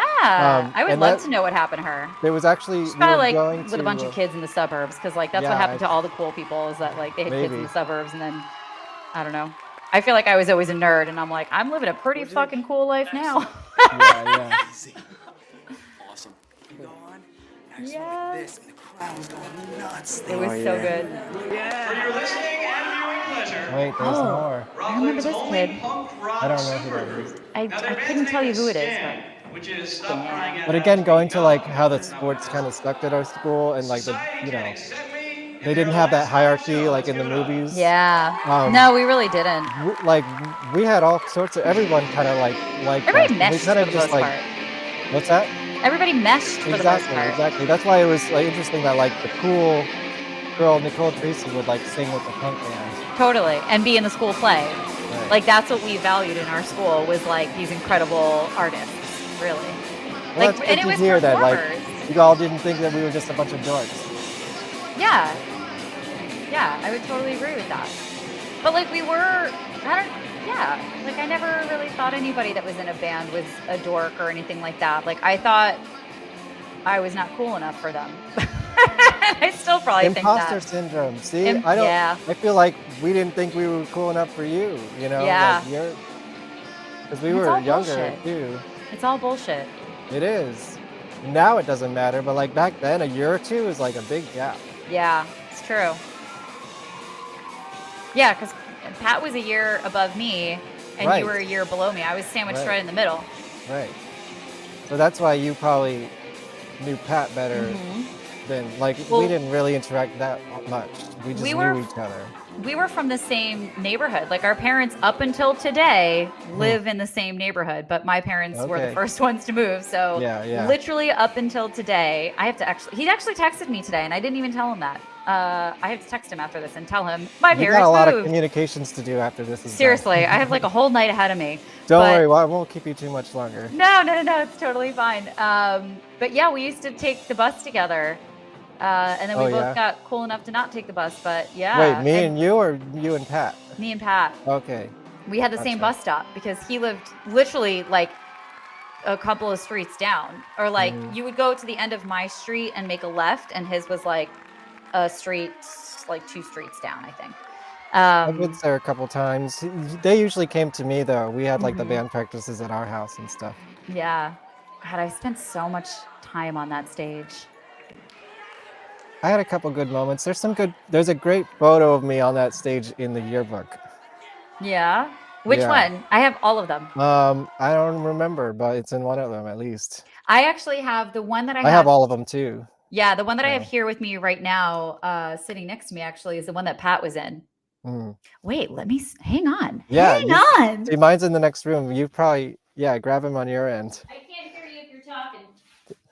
I'll just pretend that I'm talking. Hello, everybody. I have. Who else is still here? Oh, yeah, that one looked because I had to familiar. take these off. That's okay. I wasn't saying anything important. Okay. By the way, Oops, I Did It Again is the one with the red piece. No, in reference it to wasn't. Way Back. It wasn't that one. Crazy. It was. I think it was crazy. I think it was Crazy. That was a good song. It might even be in this yearbook. So this is the Saga. That was the name of our yearbook. But they always do a page on the talent show. So let me see. Oh. Yeah, see, I dug into my video archives, but I didn't go grab the yearbook. Oh, here's Nicole Tracy. Oh, yeah? The one that we were talking about. Wait, let me full screen you. That's Nicole. So this was my Wow. This was in oh God, what is the name of this? Suddenly Little Shop of Horrors. Yeah. Little Shop of Horrors. Nice. I don't recognize her in that wig. Yeah. So this was my look, and here she is in a band. Is this I didn't look at this photo before putting it. Tell me which way to go because I can't there. Yeah. Can you see the full picture? Yeah, I can see it. Because I can't.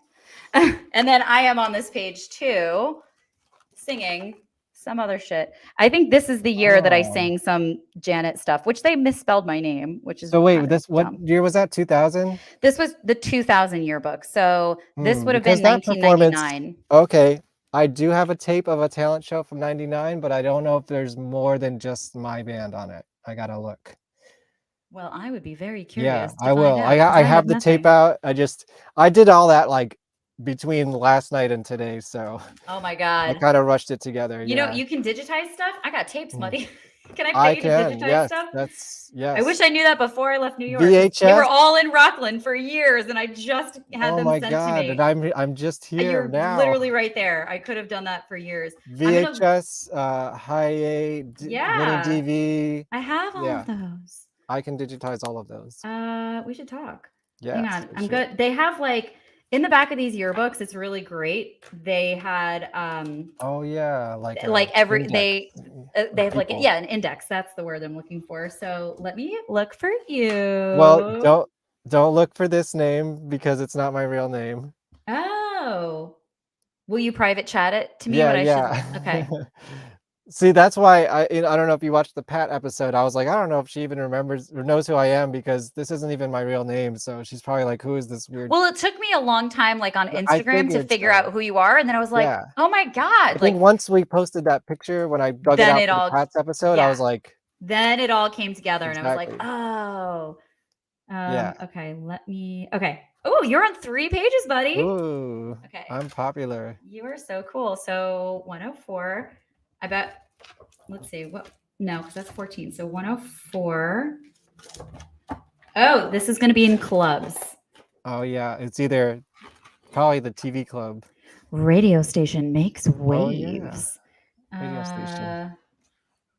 Radio station. Nicole Tracy was on the thing. Oh, yeah? She was everywhere. Lisa Murray, that was my friend. She was the one that played She was Lisa Murray's who played piano for us. Oh, okay. So that Yeah, was Nicole radio. sang One Way or Another by Blondie with us. Oh yeah, And that's awesome. we weren't allowed to do this for the talent show, but we had proposed that, and the band had actually learned the song. We were going to play Hot for Teacher, and she was going to be the teacher on the board. That would have been so cool. And they were like, no. You can't do So that. instead we did Dancing with Myself by Billy Idol, which is also a sexual song. So Yeah. So I think you're in one of these photos, but your back is turned because I Really? don't see your. Wait, let me see. Which clubs are they? Radio. So it oh says yeah, that's me and Ed right there on the big picture. the That's big our backs. picture. Yeah. Which that's me one and is Ed. you? The one The in black the black t-shirt? shirt. Yeah. Yeah. Okay. That's so funny because your name isn't even listed, but you're there. Okay, so Mhm. that's one. Let's see. Yeah, because see, looking at your real last name, I'm like, oh yeah, I know that kid. Yeah, yeah, exactly. So when you just when see did you my name change- pop up on like liking your stuff, you're probably like, who is Yeah, this? I'm like, You know? who's- I don't know. Like, I got people. I know. And, I it's also just a have like, stage I never name. remember who anybody is anyway. Like, I Right. really am challenged with memory, and I'm really challenged with like referencing and like being able to put like names and faces and Instagrams and experiences. Right. Like, Because there was no Instagram back then. no, I mean, even now when I know people, like, I think Yeah. it's one of my symptoms of ADHD is that I can't retain that type of information. It's really, really hard for me. And Yeah, also going back to like being on stage all the time growing up, people knew me, but I had no idea who they were. So Right. it's kind of Yeah. always been like a weird thing in my life that I always feel like shit about, but I've learned to just be like, whatever, man. Yeah, Okay. Vonesper. Oh my God, look at you. Uh-oh. I just lost my. Wait, hang on. I'm gonna. Oh yeah. Oh yeah, there's me. There's me in my Wait. Misfits t-shirt. Yes, look at you. Man, I did not. For sure, I remember that kid. Yeah, yeah. That Oh was my me every God. single day, pretty much. Yes. Okay. Now I lost my page in the back, but there is That's one funny. more. Yeah, I found that right Vonesper here. was a name I just started using to make demos of music back in like 1999. So actually in high school. Wow. And then it became the name of my band, and then it became the name of my company. So I just figured I'd be Kevin Vonesper. Oh, this is a great photo of you. That's the one. Yeah, that's the one I was Yep. talking about. Yep. And that's my That's a brother good playing one. drums because Cute. our actual drummer was in like a psych ward that night, I think. Oh, that's not. So Let's see. my brother had to come and play last minute, Oh, even though he's 8 man. years older than us. Wait, I have another little yearbook. This is. I don't know if you were there. Oh yeah, I have that one. Oh, you do? Wait, okay, great. That's from Felix Fest? This is Felix Festa. So this Yeah, is junior I'm in that high. one too. This is what happens when your Oh, parents no. move out of a home I that thought they've I been was in going for to 20 embarrass some odd years. you. No, babe. You're going to embarrass me. What were you in D-Wing? I think I was in C-Wing, but also C-Wing, we are talking about almost 30 years ago. Yes, we are. So Okay, so you. I think I was in C-Wing. This is A-Wing, class of 97. So we got to get. For anyone still watching or watching this later, like we went to a gigantic middle school. Huge. And then all our high schools were a little bit smaller, although they were also pretty big. Oh, you know what? The way that these are, I would have to look through like all of these. Did Mike Falsetti, just throwing a name out there. It sounds vaguely familiar, but no, I don't. This is the C-Wing people. Really? This is McCarthy. Look at this. But I would literally have to read through every one of these names to find you. So we are not going to do that on the air. Yeah. Oh, man. But Those are the only two that you have over there? Yeah, they're the only ones that I have. That was the picture I was talking about, though. Yeah. Yeah, I love that. I've seen this yearbook so much, so I know that picture very well.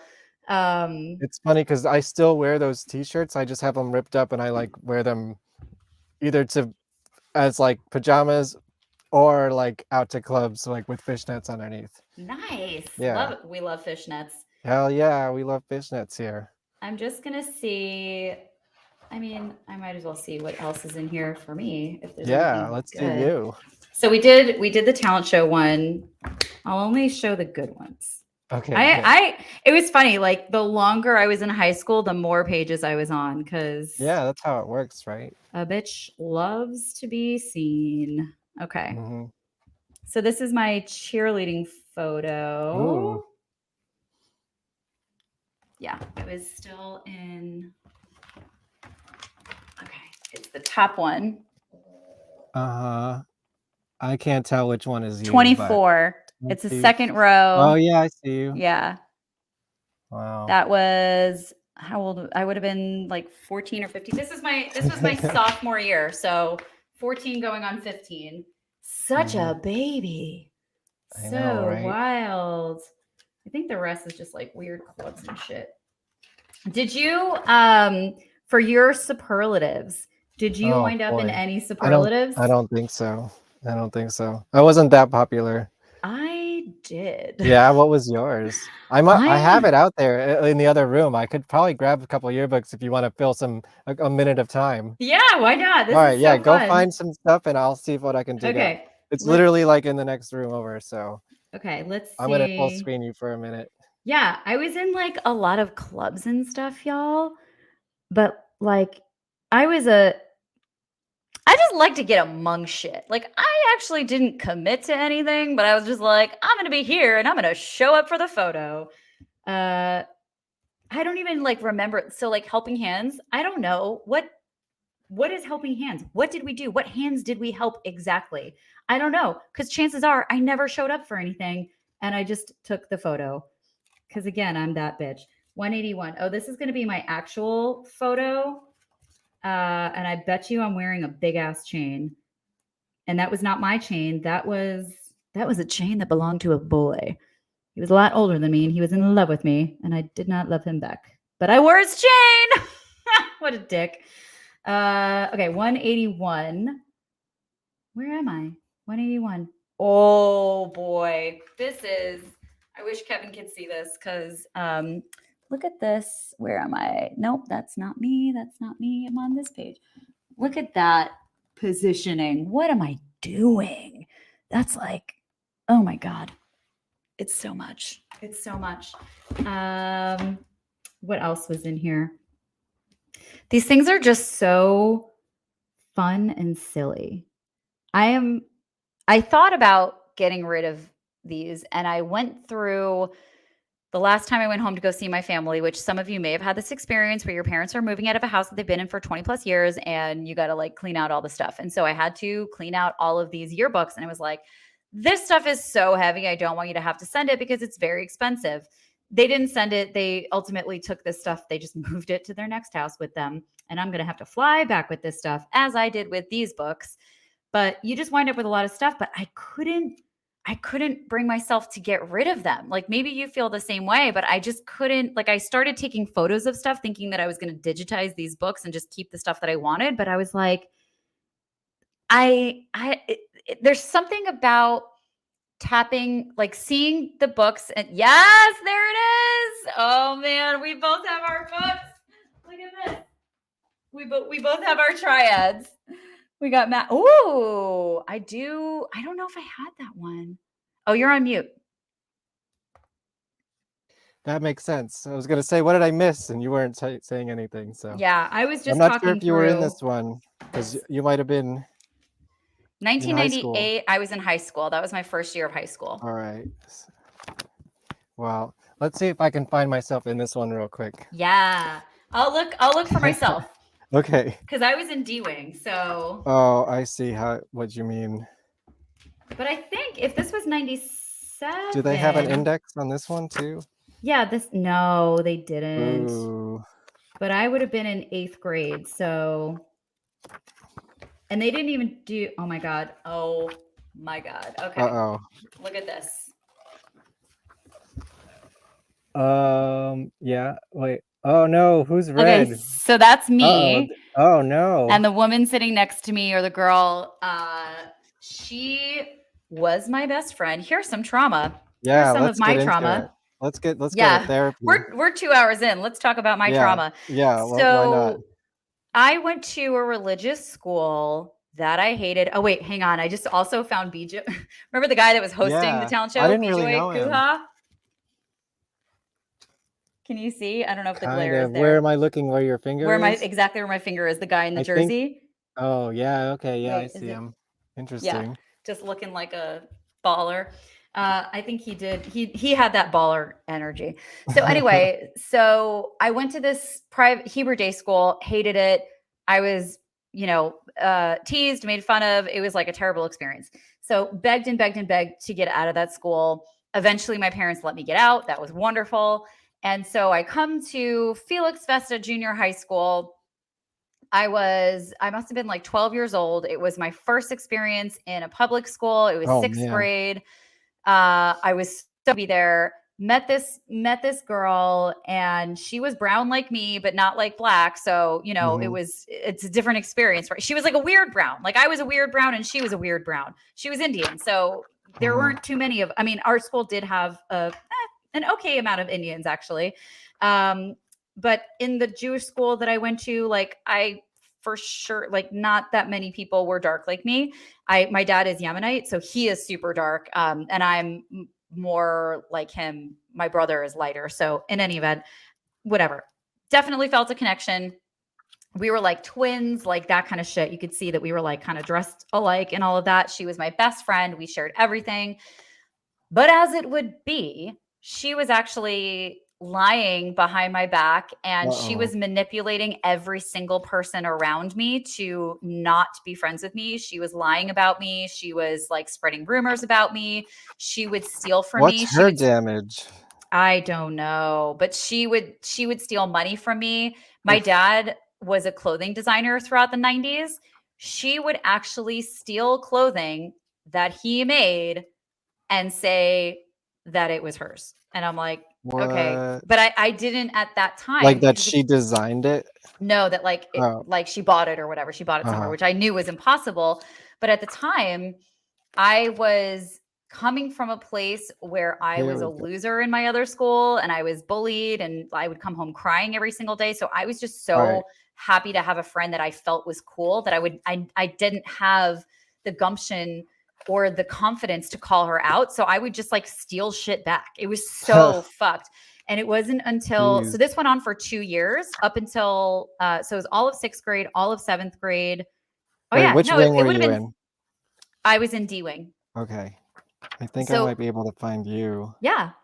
So it was 3 years of this type of relationship, like this abusive relationship. And when she went to, Found you. oh, you did? Oh my Hold on. God. Wait. Moral of the story is she went to somebody who was a family friend. Oh my God, look at me. I think I was like 14 there. Yeah. That was the first year. And I think that was the first year, second year, maybe. No, that would have been my second year. So that Oh, would have now been I'm gonna seventh try to grade. find me. Yeah, I think that was seventh grade. I don't think I have anything from sixth grade. Oh no, seventh, eighth. No, sorry. I only went to that school for 2 years. I don't know. In any event, you found me. I think wait, 6, 7. Oh no, Yeah, it was 3. It was a oh no, we 3-year did have school? six. Yeah, I think we did have sixth grade, and then they I think it changed was it. just 7th and 8th. Maybe I don't remember. So I might have been just a 2-year school. Yeah, it may have been. But yeah, that was traumatic. That was pretty traumatic. Yikes. Oh, wait, so Yeah. why are you all scribbled out? Oh, because this was after. So here's how it all ended. So she, remember the girl that I sang with, Mhm. circling back to the beginning, she tried to get into our friendship, and that didn't work because she was like not having that. And she was neighbors. The reason that I met her was because she was neighbors with somebody that I grew up with. Like our grandmothers are best friends. Our parents are still best friends to this day. We were best friends. Like this woman is my sister. And so when the bad one, as I'll call her, when the bad one said something to my childhood friend, I fucking lost it. Like she tried to say some shit to Erin and it didn't work because Erin knew better. And then it got to the other woman, my childhood friend, and I absolutely lost it. So I approached her at lunch in the middle of the lunchroom and I lost my shit on her. And that was See, the end you're of that. writing a TV show right here. You're gonna produce the show. Yeah, well, I can't find myself in that one, but I found myself in 98. So Yeah. I put a sticker over my name, but Look at you. That was before your hair was so long. yeah. Did you, so you had writing all over people too? Not a lot of people, but I think Looks they were like you had just some notes in there. I don't think yeah, I I had some think people. well, Wait, were you my C-Wing? friend is has a heart around him, and I think it's just because his Oh, I girlfriend was signing remember. my yearbook. Who is that? I remember. That was his name was Mark. Yeah, that guy looks familiar. Oh my God. So wild to see us as little babies. Anyways, let's And we see. thought I we were have so old and so cool. which one did you have? This one? I do have that one. Yeah, 1999. Is this the one we were looking at before? No, we were looking at 2000. Oh, right. So I can put this one away. Yeah, that's the one Right. that I have here. Let's see what I got in 99. Yeah, 99 for would both have of been us. my. Oh, that's so weird because I guess 2000 was actually my junior year, but that looked like stuff from because the play that they showed. Oh, because of the timing of when the yearbooks could come out. Mm. The stuff from the plays, I think, was always off by a year. I don't know. Something weird like that. I don't know. In any event, you got it. You got I one. got him. Okay, let's see. Let's look up you 1999. first. Party Oh, like you're 19 on 4 pages of this one. Yeah. All right, let's see what you're doing. What I was talking about when you were Let's looking for go. your book was that Yeah. like I think I was in a lot of clubs, but like I never showed up for anything. I would just like Right. sign up for these clubs and come for like the first day and the picture day, and like that was it. I'm like, I don't think actually want to how do most anything. people do it. Yeah. Put a marker I'm here like so I helping don't lose hands. it. What the fuck is helping hands? I don't know what the hell this is. Oh yeah, I don't know what that is. Whose hands are we either. helping? With Yeah. what? What kind of help? 68. Okay, so this is cheerleading. Yep. Okay. I mean, this is a I really probably would have been captain that year. Captain of Really? JV. Captain. Of JV. Fancy. Okay. Like, calm down. It was just JV. But I was captain. It's a small picture though, so Yep. That was can you see yourself? yes. Yep. I can see me there. So this, right? Yeah, because it was the middle photo, right? Yes. Yeah. I think So that was the the basketball cheerleading photo. page. Let's see what else you got. 138. We are 138. Probably some bullshit club that I never went to. Yeah. Except for picture day. Man, there was one, I'll find it, I'm sure, in one of these. We started the Hacky Sack Club. Oh my God, I remember that. And like I didn't play hacky sack, but it was just my friends like basically fucking the system, right? And they just were let like, us start they were clubs. like, I think because they were just always hanging out. And they're like, if you're gonna be here, you got to be part of a club. And they're like, okay, how do we be a club? Yeah. And then we ended up like, they were so resistant to us, but we ended up having our meetings in the principal's like office. Oh my God. And the first meeting, which we only probably had one meeting. It was like the first thing about Hacky Sack Club is you don't talk about Hacky Sack Club. Like we totally didn't. Yeah, we didn't take it seriously at all. It was like the slacker club. That was around the time of Fight Club. Yeah, exactly. Project Mayhem. That's Project Mayhem. so. It was very highly influential at that. Oh year. yeah. I've been meaning to rewatch that actually. I mean, it's a great film. Oh my God. Look at What does that it say? fucking hair and those Zimbabwe, because I like saying the name. It said what country would you go to Oh, or yeah. something? Yeah, that What foreign country would you that want one I this for sure school look to like a visit? child. What was the question in it? What foreign country would you want the school to visit and why? Wouldn't it have been funny if I said New Zealand? I don't even think I knew New Zealand existed, to be honest with you. Okay, what's this one?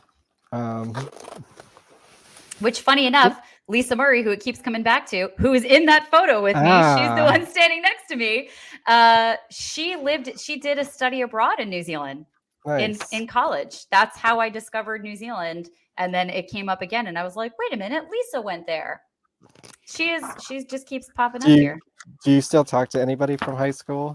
Not Except really. well, Pat. I know you hang out with Pat. Yeah, I talk to Pat. Donna, who's my childhood friend sometimes, but like I am really bad at keeping in touch with people and maintaining relationships that are not like right in front of my face. This is a small one too. Oh my God. Oh yeah, that's my. I think that yeah. So this one's my sophomore year picture. Yeah, I think I don't know. So now let's look me up. Yeah. This is so boring to everybody who's I know, watching. but it's This fun is for only us. fun for us, and that's okay. And if anyone from our high school went to it and Right. made it this far, Oh congratulations my if you God, that's did. so funny. On my name, I have 2 listed, and then I listed 2 additional pages that they forgot to list me in. So I'm Really? on 4 pages too. Oh, that's hilarious. And All you right, let's added it see. in yourself? Yeah, I was like, That's well, I so want to funny. know. That's great. Performers, we got to be seen. 114. I know, right? So funny. Some people Let's just see. like totally hit in high school, and I was like, I want to be seen Oh, everywhere. Look at actually, I me. found myself again Oh my God. on a different page. Ooh, look at you. So this is, I remember them taking this picture. Oh, let me make sure my name's not, oh, I don't think you can see anything. Oh yeah. I know that remember them picture. taking that picture. They're like, pretend you're amazed by this. It's like for the Magic Club or something. I wasn't in the Magic Club. They were just Oh, like posing pictures. And then forgot I'm we on had a the next magic page club. They would too. all be so jealous that I go to the Magic Castle like regularly now. I want to circle back to that actually, Okay. but I want to stay on this for now. So there's another picture of me with my Yeah, back turned on a radio. radio station. Lots of back And turns on the then, radio. let me see if I can cover the names here. That's the TV Oh yeah, the club. TV club. Yeah. I think I did that senior year, I want to say. Really? Because I remember making our senior video and stuff, and like I was No, so definitely that was a different that thing. is a That was different. Mentz's thing. This is Kaminsky's club. Oh, I don't even think I don't remember We Kaminsky, but actually I had was a a part TV of Mensa's studio. stuff, and I took Yeah. video production as well. So like I was always doing production stuff. Like this stuff was, and that's where I'm again surprised we didn't that run into each other then. I'm sure we did, and we More. just don't remember. Right. Yeah. But Maybe. you know, when I did that project in college, that was the thing. Like I would look at all of these things that I did and I'm like, it's all about entertainment. Everything in my life has been about entertainment. Even when I think about sex That's education, boring. I love edutainment. Like I love the intersection of education and entertainment. And I want to bring Sure. comedy to sex education because it's Yeah. fucking funny. Like smegma is And gross yeah, and funny. right. And it's real and you got to know how to I'm clean like it. the target market for that because I've always loved bad dating shows and sex advice podcasts and stuff like that. Like, Yeah, give it that's to me. why I want to go with Birds and Bees Don't Fuck because it's funny. Mhm. I'm like, I don't care if I get banned. It's just going to be people that I know that listen anyway. All right, ready for this? Yes. I don't know. Am I? I drew in some extra hair for myself Wait, where are you? in the middle. Oh my God, you drew your hair in. Point to it. That's so Yeah. funny. Look Or at all these somebody little else, but probably faces. me. Oh my God, that's so Ridiculous. funny. That is so funny. Okay. And then you weren't here for this one. I think this. Oh, that's my yearbook. 2001. That's my senior year. Oh, 2001. Oh my God, what's in there? I don't know. I don't even Guess we'll remember find out. looking at that. Can't stop now. We're this far. We can't stop now. Like literally nobody is watching us right now. Nobody. They have But just so all you know, checked out. It's yeah. just us. No, I could tell you I'm the only one watching on my phone as a reference right now. Yeah. But you know, people might discover this later on. So in any event, we're having fun. exactly. Well, let's look you up. Did First. they drop off right when we went into the yearbooks? I don't know. I mean, know. We've been going for 2.5 hours. So. Oh my God, you're on 1, 2, 3, 4, 5, 6 pages of this one. Yeah, my friend I'll was just find the best photographer. one. Yeah. That makes sense. Ooh, I do wonder if Greece was in that or if it was in your yearbook because I really feel like that was a thing that the plays were always. I remember Greece in the next. Like I feel like they were always in the next year of it or something. I don't know. Here, look, you got a color one here. Oh, I got a color one.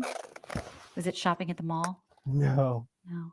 Oh, I love that photo. That was so fun. I forgot who was the mascot. I have no idea. But that was fun. That was the pep rally, which was like Lazrig. Oh, that's right. It was Sonia. We were I don't really know who good that friends is. in junior high. Oh, she was lovely. She's a good person. I wonder what happened to her. Yeah, see, I feel like I should just do episodes of this of like catching up with random people I have from high school that I haven't talked to For in sure. 25 years. Yeah, I think it's super I think it's interesting. Yeah. Yeah. Where are you? Okay, 44. Let's see what else. Oh, this must be all in color. Did you play flute? Nope. No. But I was a singer. Oh. Just kidding. I think these are just props. Oh, no, this is the play. Yep. So this is Some yeah, Like they It did Hot? do that. So Some Like It Hot. Yeah, because we were the band in Some Like It Hot. That was our that's what we were cast as. So they did do that. So I have actually never seen the photos Oh, in the yearbook from Greece, from when I okay. was in Greece. So I'm curious if you have that. I want to see. Well, let's see. Because that would be something that I've never seen before. This is Let's see okay. you So though. this is a yeah. We got cheerleading, but it's a small picture, so I'm not going to show it. Let's see. 210. I want to. Oh, It's fine. My senior picture. okay. Yeah. Here's your senior picture. I think that's when I had a perm and I had to blow it out or something. Oh no, it had grown out. Oh, look at that middle split. Ugh. And me as a dancer looking at my shoulder turned in, which is actually like a problem. I need to actually, Oh, it's yeah? like work that I had to do on my shoulder still. But I'm like, oh girl, like get that, roll your shoulder back. All right. Let me look me up. Let's see if you had to draw your hair in or if you grew it Yeah, I out by then. know. No, you would have grown it out by then I because we think watched the so. show. Yeah. We watched the talent show. 47. Oh God, this is so boring. I love it.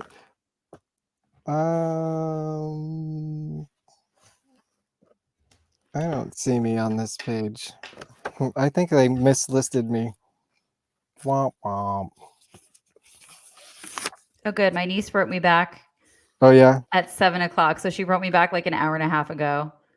whose birthday it is? Yeah. So Are they that's out good. partying? I don't know. I'm going to call her after this. Yeah. Be like, what are you doing? And I think So here, while I'm looking for this, let me ask you this. Would you recommend going to LA? Like, what's the pros and cons of LA living? don't come to LA. Please stay Don't come home. to LA, We have enough really? people. Fucking stay away. Yeah, but I'm No. like so tired No, of I'm New kidding. York. I'm kidding. LA is amazing. I feel like I have more friends in LA right now than I do here. Yeah. I love LA. I was very resistant to LA for a very long time, as New Yorkers are. Mhm. But it is, after living in New Zealand, I knew that I had to be somewhere where, like, with similar topography and mountains and coastlines and stuff that was like really dramatic. LA is very dramatic. New York is intense. LA is dramatic. Mhm. But you know, this is a city that has everything that I want. And I know that New York is known as the theater town, but there's so much live performance here. Where are you? Oh, there you are. Look at that hair. Oh, Oh my God. God. I remember you as You that know, I kid, didn't for have sure. a sense of style like I do now. Your Or it was style a was very punk. different sense of style. Yeah, your style was like punk or I whatever. don't see the other yearbook, although it's probably somewhere in this house. Somewhere. Whatever. That's enough If you of ever the find it, freaking yearbooks. I want to see. If Yeah. I find it, I'll let you know. Yeah, sweet. But yeah, no, LA, I love it here. It's a great city for me and all the things that I do. And especially coming back from New Zealand, I just didn't feel like there really was anywhere else for me, because like where else was I going to live that had the outdoors and like topography type stuff that I wanted, and I could do my job. So I love LA.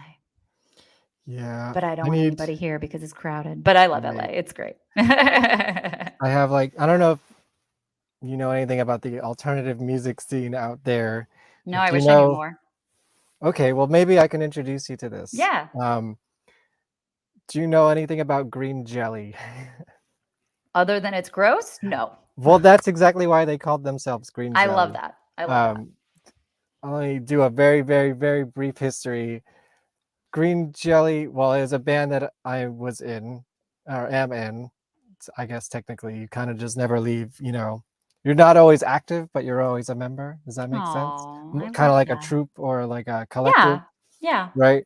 So they were most famous for a song in the early 90s called Three Little Pigs that was like had a very famous music video on MTV, claymation, like members of Tool were in the I band. feel like I know what that is. Yeah, little pig, let me Yeah. in. Yeah. I remember the claymation. Yeah. So that's Green Jelly. Cool.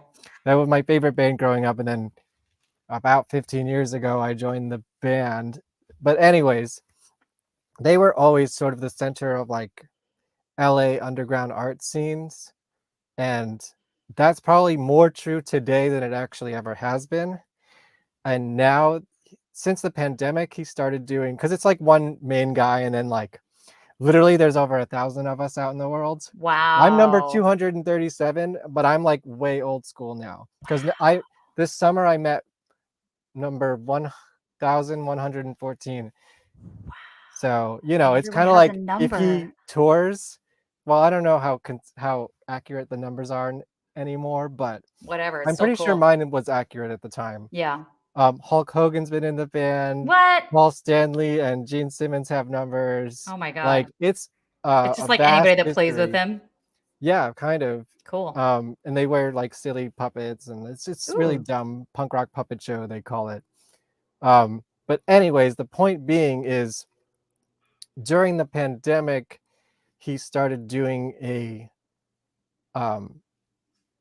weekly live stream show, not like this, more of like a variety show. And he had like a 3-4 camera setup. He just set Cool. up in his fucking living room, which was next to a weed store on Hollywood Boulevard. So Huh. people would just walk in off the streets like all the time.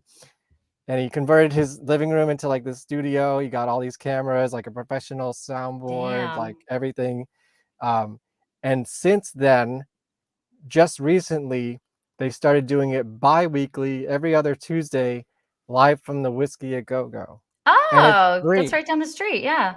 So you could show up for free on Tuesday when they do the show and kind of get introduced to this whole other art scene. Wow. And That's so you should cool. try it out. And then it's live Yeah. streamed for everyone else, like Oh, that's so cool. professional setup, and That is so cool. yeah, Yeah, you should Whiskey A check Go it Go out. is And just you down can the street like for me. you can sign up to be part of the show. Like if you show up to the production meeting, like you can get your 5 minutes on stage or What? whatever. That's so Yeah. cool. So he has I like definitely want to check 20 out 20 what it's acts about. per show, basically. It's, pretty lowbrow for the most part. Yeah. But he's creating space for people, and that's so Yeah. great. I think, a lot of people improv, comedians, bands. Really? Yeah. Oh Just my God. anything. I'm Anything. gonna go check this out. That's awesome. I'll let you know about it. Yeah. Send me whatever you got. I want to check it Yeah. out. It's called WTF-TV.com. WTF.tv.com. That's Dash fun. TV. Yeah. Love that. I'll Love send you that. the link. It's fun. Sweet. So, and it's like I've been part of this. I mean, this thing started before I was born. They started this band in 1980. Wow. So, he's been doing this for a long time. These dogs. Sorry. Anyways, you should check that out. I don't know where I was going with that. Oh, anyways, Yeah. I should move to LA, LA because I have a community of artists already there. Like when I go to LA, like I visited their show, and like, so I guess I'll end this soon, and I want to show you the documentary trailer for my thing that I'm working on. Yeah. Because since you're in the industry, I'd love to get your I don't know, feedback or just general thoughts about it. It's still in production. That's kind of it'll get done when it gets done. You know what I mean? Yeah. No one's really paying me to do this, so and I did do a fundraising last year, but that's all gone already. That basically paid for what I've already did to that point anyways. That's great though. But I booked this band to do their final performance at one of those WTF shows in Hollywood while I was there. That's so cool. It was all connected, Oh my God, I just Anyway. clicked on the comments. Look at all these comments. Oh my God. Yeah. I had the private chat on the whole time. Oh, okay. Mostly from like 2 hours ago. Yeah. No one's commenting now. Yeah. Maybe let me show you the trailer. But we're gonna disappear while it's playing. So Okay. just so you know. And let's open it up.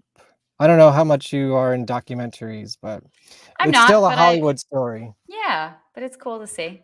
All right, check it out. And for the audience too, they see this probably every week, but the first thing I learned as technically having a business degree is impressions. Yeah. So here's another impression. To be discussion about the importance I of can't play it danger, with us on the side. chaos, the possibility of something happening that really wasn't on the schedule. Mr. Dookie Fly Swatter and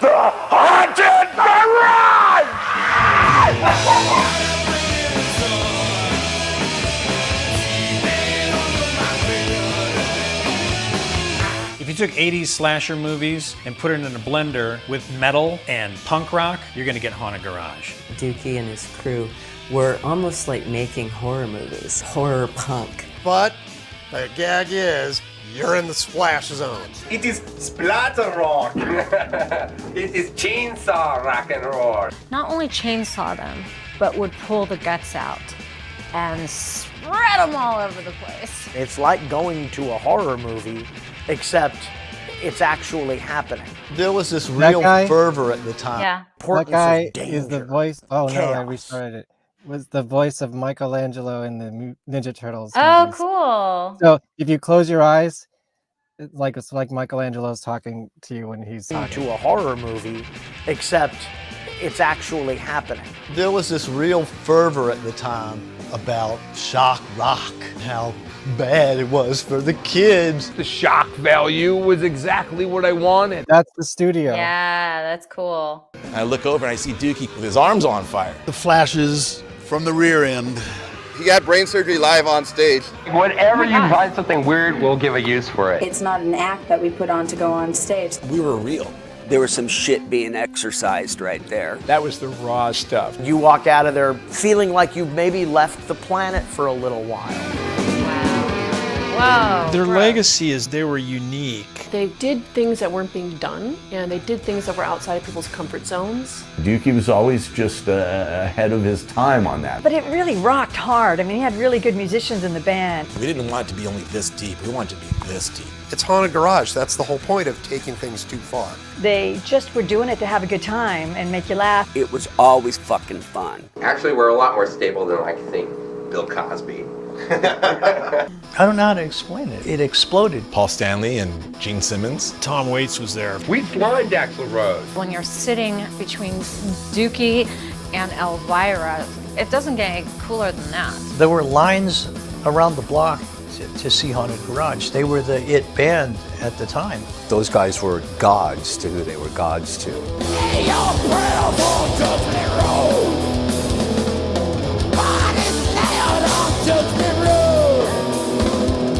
He's an icon of the underground exploitational genre. Punk rock god of Hollywood. Bela Lugosi's horrible punk rock grandson. G.G. Allen, but fun. He's like a friendly vampire. He was LA's Peter Lorre. You need somebody in a movie, that's the guy that you want. Roger Ebert said it's the worst movie he's ever seen. Cold Steel. Sharon Stone? Who knew? He had a great writing career. He puts everything he's got into it. He made his whole life his art. I think that the whole world should know about it. Now I'm gonna cry. Slam, slam, slam, slam, slam.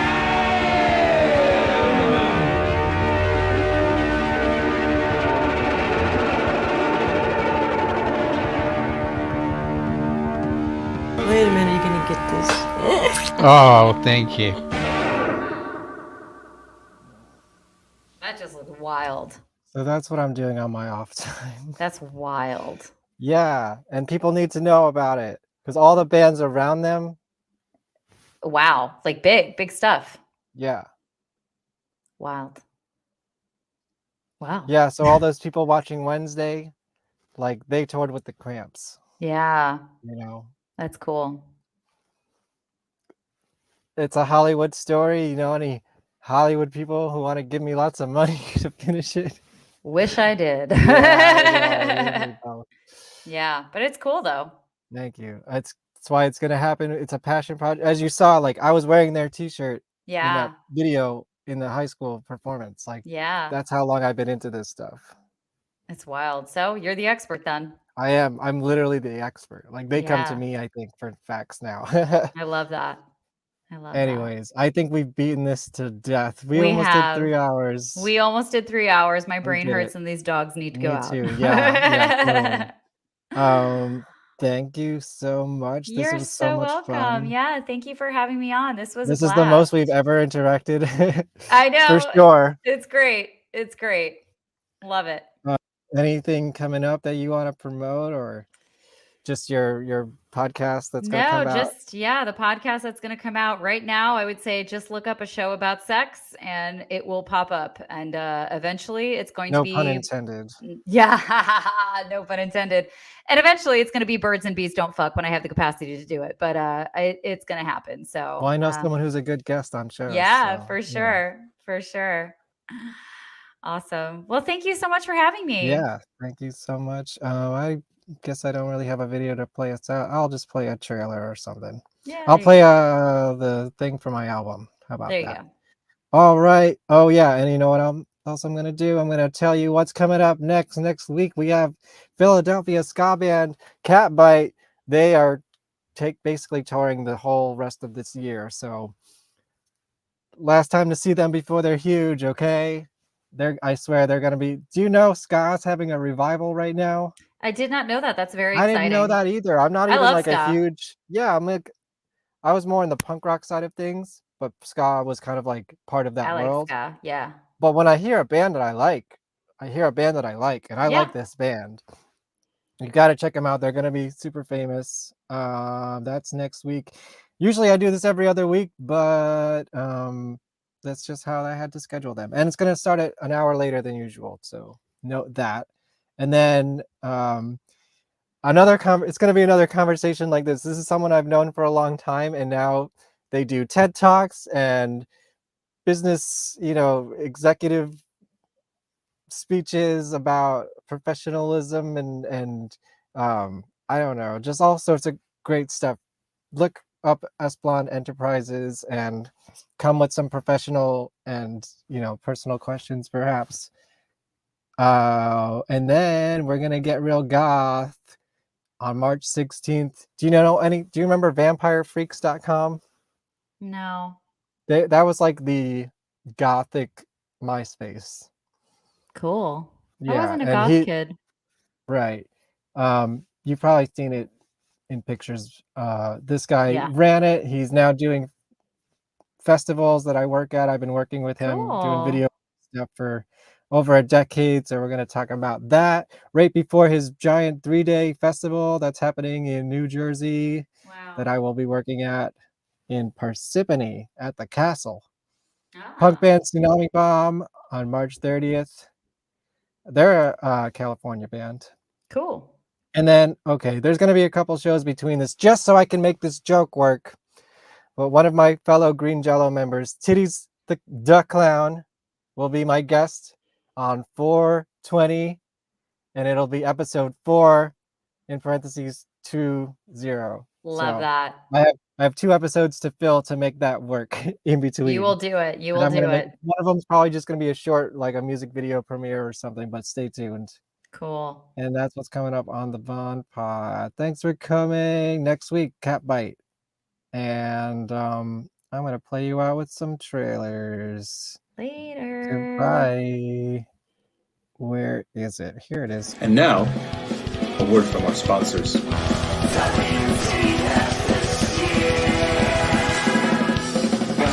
to my pity party. Everyone's invited. Celebrate your misery.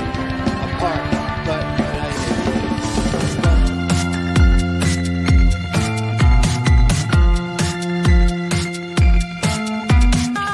Hits. I'm writing hits. Recording hits. I'm making hits, and you don't wanna miss it.